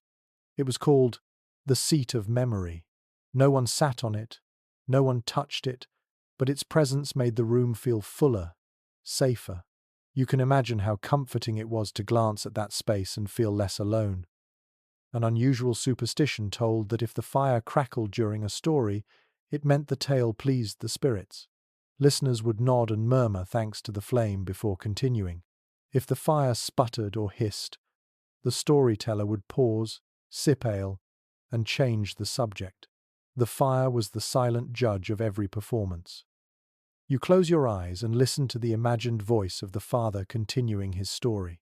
His tone rises and falls like a lullaby. The flickering light makes his shadow dance across the wall, tall and thin. The children lean against one another, half asleep but unwilling to miss a word. The mother's hands move gently through her daughter's hair. Each word drifts upward into the dark, mingling with the smoke and disappearing into the rafters like incense. Some researchers question whether storytelling truly eased hardship or simply filled silence. Perhaps both are true. To speak is to defy despair, to turn emptiness into sound. In this hut, that defiance feels gentle, not loud. Each story is a flame, flickering but persistent, lighting another small space inside the mind. Folklore hints at one final winter ritual. On the last night of the season, families told their oldest story, the one they had carried longest. It might have been about a saint, a lost traveler, or an ancestor's kindness. When it ended, the storyteller would let the fire burn low, watching the last spark fade while everyone remained silent. The story, like the season, was allowed to rest. You open your eyes again. The fire has dimmed to red coals. The room glows faintly, shadows stretching and swaying. The family is asleep, their faces peaceful, their breaths soft. Even the animals are still. You can almost feel the echo of the story lingering in the air, a thread of warmth too light to see but impossible to forget. In this small hut, where words and fire have worked together to outlast the cold, you understand how history itself was kept alive. Not in books, not in monuments, but in the quiet rhythm of voices passing warmth from one generation to the next. The fire crackles once, loud in the silence, and then quiets again. The smell of wood smoke and melted snow fills the air. You sit close to the hearth, your eyes tracing the red veins of the embers. The night feels softer now, no longer sharp and merciless, but heavy with waiting. It is the last stretch of winter, the final patience before rebirth. It is widely recorded that the closing weeks of winter carried a kind of stillness unlike any other time. The rhythm of survival slowed. People had grown used to the dark, to the sameness of days, and even as they longed for spring, part of them feared its coming. Change, after all, could be as dangerous as cold. The ice that fed the wells might flood when it melted, and the roads, frozen for months, would turn to rivers of mud. You can sense that mood in the room. The family is quieter now. The children sleep more soundly. The adults talk less. The fire needs less tending, as if both it and the people who keep it have settled into a calm rhythm of endurance. The cold no longer bites with surprise. It simply exists, a familiar companion nearing its farewell. A curious detail often overlooked is how people could read the approach of spring not through color or light, but through sound. The drip of thawing ice became the music of awakening. The creak of frozen wood softened. The wind lost its sharp edge. These were signs the earth was stretching after its long sleep. For those living in wooden huts, each tiny change in the air was like a whisper of promise. According to village records from centuries past, the last weeks of frost were marked by small celebrations known as warming feasts. Neighbors would gather whatever they could spare, sometimes only broth or bread, and share it in gratitude for survival. There was no grand ceremony, only the simple joy of sitting close, speaking softly, and realizing that another winter had been endured. An odd little custom survived in remote valleys. When the first bird was seen in late February, families would greet it aloud, calling it by the name Hope. Children were told to bow to the bird and whisper wishes for the coming season. The gesture might sound quaint now, but it carried a quiet power. In a world where so much depended on patience, seeing a bird meant proof that waiting had not been in vain. You glance toward the small window. The frost there is melting, drop by drop. The glass gleams faintly in the firelight, each drop reflecting a tiny flame.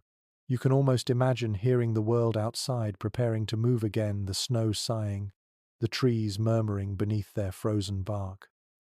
There is ongoing discussion among cultural historians about whether people of the Middle Ages experienced the change of seasons as renewal or simply repetition. Some say they celebrated each spring as miracle, while others argue it was met with weary relief. The truth probably lies somewhere in between. After months of darkness, even a small patch of thawed ground must have looked like paradise. It is widely recorded that the last days of cold were filled with rituals of cleansing. Ash from the hearth was scattered outside the door to mark the boundary between old and new.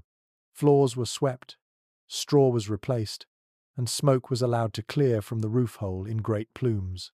To watch that smoke drift upward into the pale sky was to release winter itself. A lesser-known tradition from Ireland described the sleeping fire.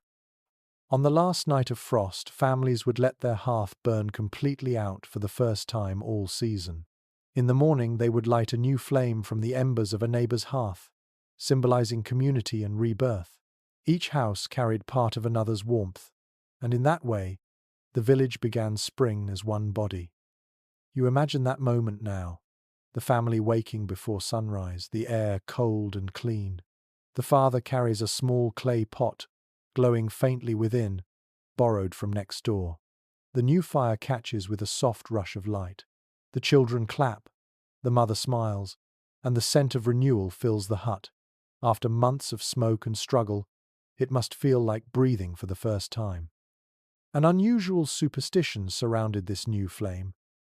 It was believed that if someone spoke angrily before the fire was relit, the warmth would falter all year. So people greeted the first light with silence or laughter, holding their tongues as if words themselves could chill the air. That silence was not empty, it was reverence, a recognition of how thin the line between life and loss truly was. You sit still now, letting that image settle into you. The fire before you crackles gently, its glow deep and steady. The hut feels lighter, as if it too is ready to exhale. Beyond the walls, the snow gleams faintly, waiting for the first melt. Inside, everything is quiet except for the soft hum of sleeping breath.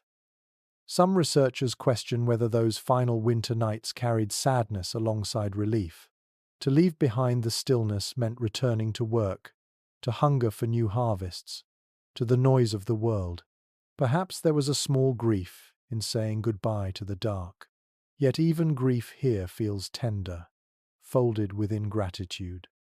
You lean closer to the fire and whisper, just as they once did, rest, flame, and wake again. The light flickers, as if answering. You understand now that winter was never the enemy. It was the slow teacher, the one that taught them how to listen, how to share warmth, and how to wait for the miracle of return. The night grows softer. The frost fades from the window. Somewhere far off, water drips from the eaves, steady and calm. You can almost feel the earth shifting beneath the snow, preparing for its next breath. Inside this tiny hut, surrounded by smoke and silence, you feel it too. The cold is almost over. Spring is waiting. The fire burns higher tonight, steady and golden. Outside, the snow has begun to shrink in patches, leaving behind small pools of silver water that gleam under the moonlight. The air carries a faint change that is almost too subtle to name. You breathe it in and taste the difference. It is not warmth exactly, but promise. The world is shifting. It is widely recorded that people of the Middle Ages greeted the first thaw with reverence. They saw it as both an ending and a beginning, a fragile bridge between hardship and renewal. The melting snow was a miracle, but it also exposed what winter had hidden: mud, rot, and the bones of what had not survived the cold. Spring arrived not in beauty, but in honesty. You look toward the family gathered near the fire. The father mends a tool handle, the mother spins yarn from a pile of wool, and the children play quietly on the floor, tracing shapes in the ashes. The rhythm of their movements feels familiar now, yet something has changed. There is lightness in their gestures, as though their bodies remember what ease feels like. A curious detail often forgotten is that the first sign of thaw inside a hut was not light but sound. The dripping from the roof became a lullaby, a gentle percussion marking the season's change. People paused to listen. They called it the Song of the Eaves. It was the world's way of whispering, "You made it." According to chronicles written by travelers, early spring smelled unlike any other time. The air carried damp wood, wet earth, smoke, and faint sweetness from sap waking beneath bark. It was not a clean scent, but a living one. The ground seemed to breathe again. For people who had lived months surrounded by frost, that smell alone could bring tears. An odd little custom existed in northern villages. On the first day, when water ran freely from the roof, families washed their hands in it before breakfast. It was said to cleanse the old season from their skin. Children laughed as the icy droplets hit their palms, while adults performed the ritual in silence, thinking of those who had not lived to see the melt. You imagine the cold water trickling from the thatch, clear as glass, and the family stepping outside into the soft grey light. The father tilts his head back, letting the water touch his face. The mother catches a few drops in her palm and brushes them across her children's cheeks. Their laughter breaks the hush of the morning like a hymn. There is ongoing discussion among historians about how medieval people marked the arrival of spring compared to modern celebrations. Some describe solemn rituals of gratitude, others small feasts filled with song. But nearly all accounts agree that the transition was emotional, almost sacred. The thaw meant survival. It meant the earth still remembered them. It is widely recorded that the first tasks of spring were simple and careful. Fires were cleaned, ashes spread over the fields to fertilize new crops.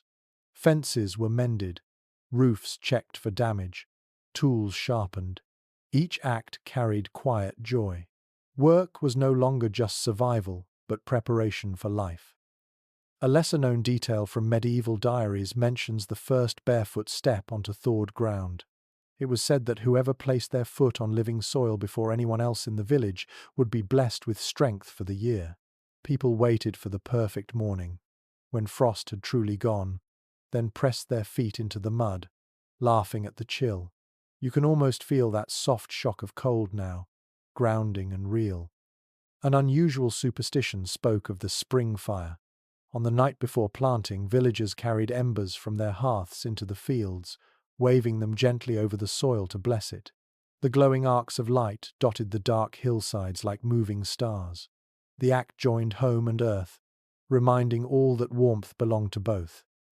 You return to the hut in your mind.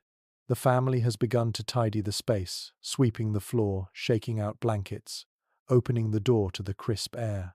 Light pours in where darkness had ruled for months. The air feels larger, fresher, alive.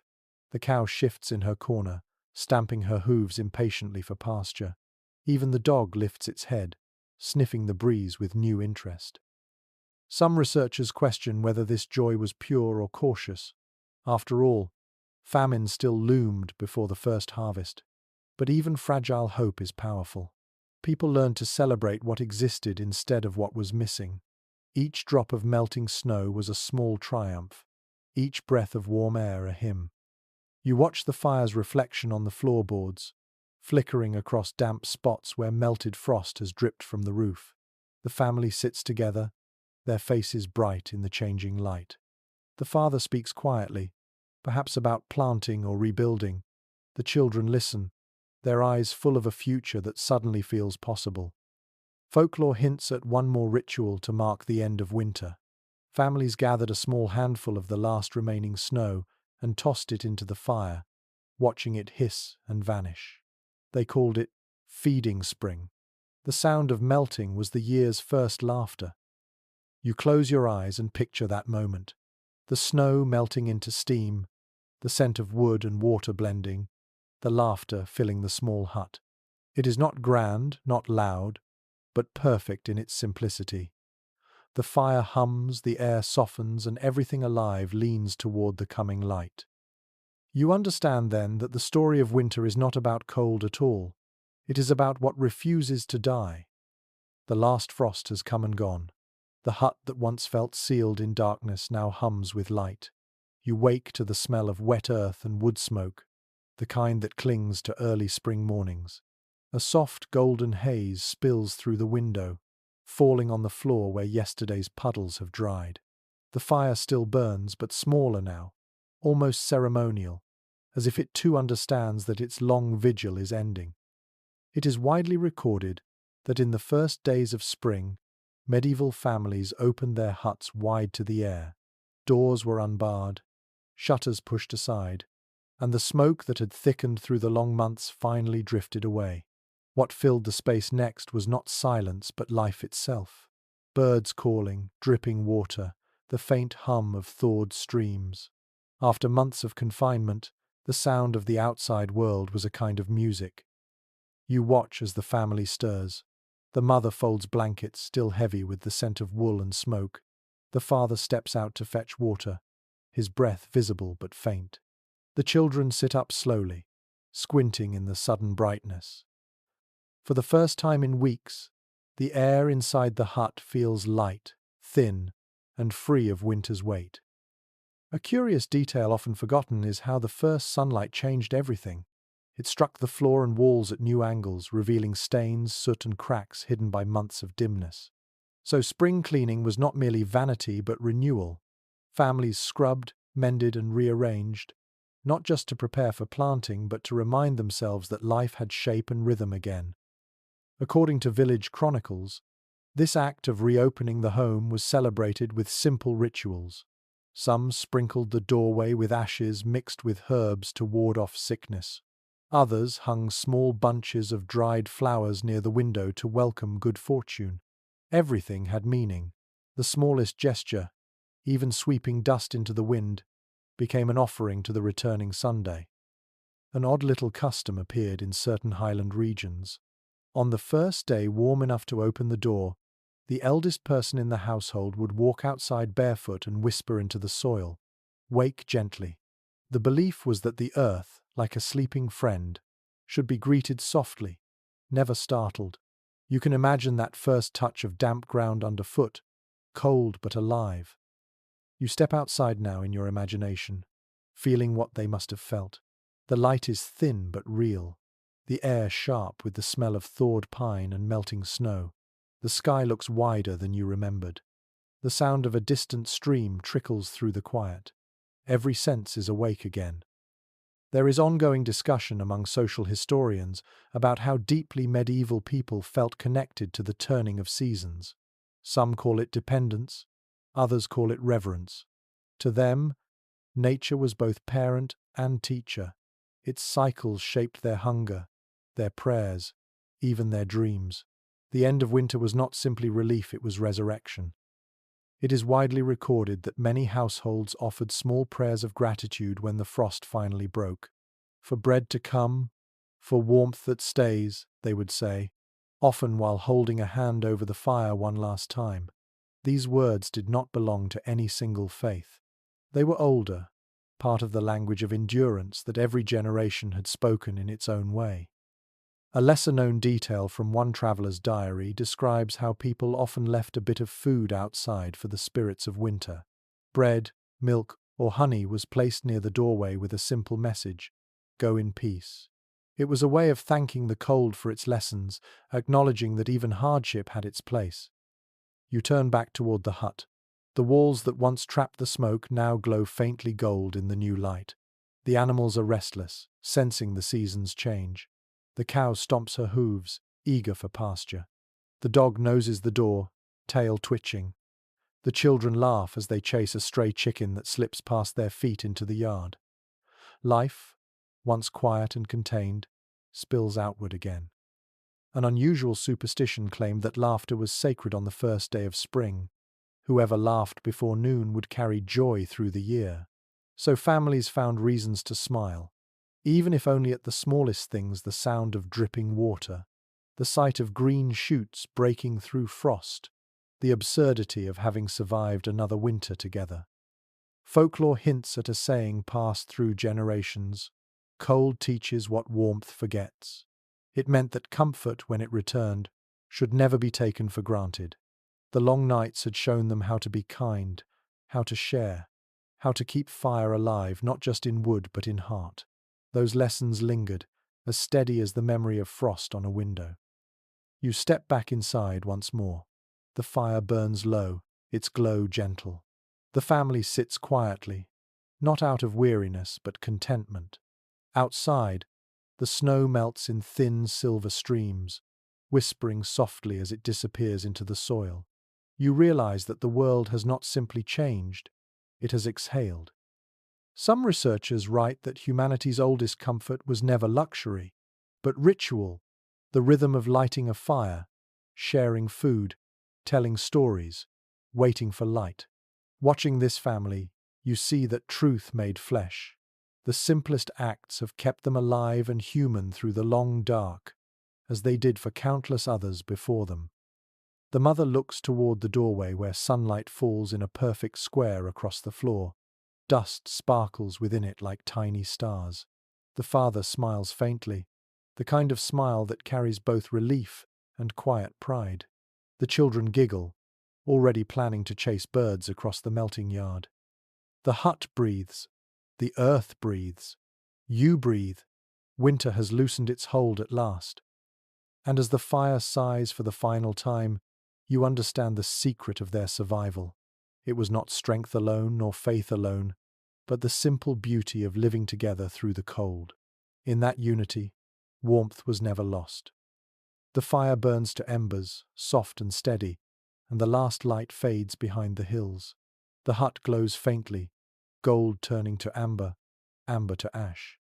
Outside, a faint mist drifts through the trees, carrying the scent of thawed earth and melting snow.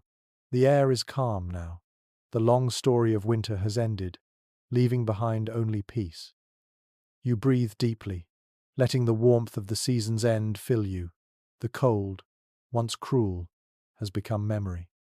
Every crack in the wood, every sigh of wind feels familiar, gentle, forgiven.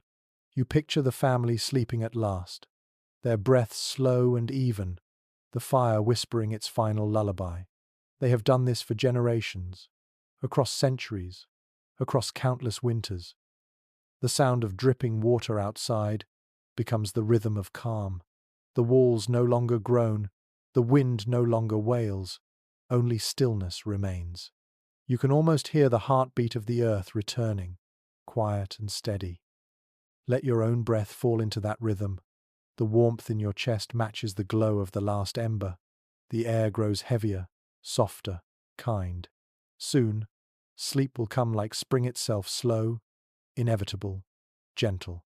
Somewhere in the distance, a bird stirs and sings once, testing its voice. It is enough. Now the fire is only light, not heat. The world is still, the story complete. You have walked through the frost, the hunger, the laughter, the dreams. You have felt the dark and the dawn. The hut sleeps, the earth waits. You close your eyes and drift, warm, safe, timeless. Sweet dreams.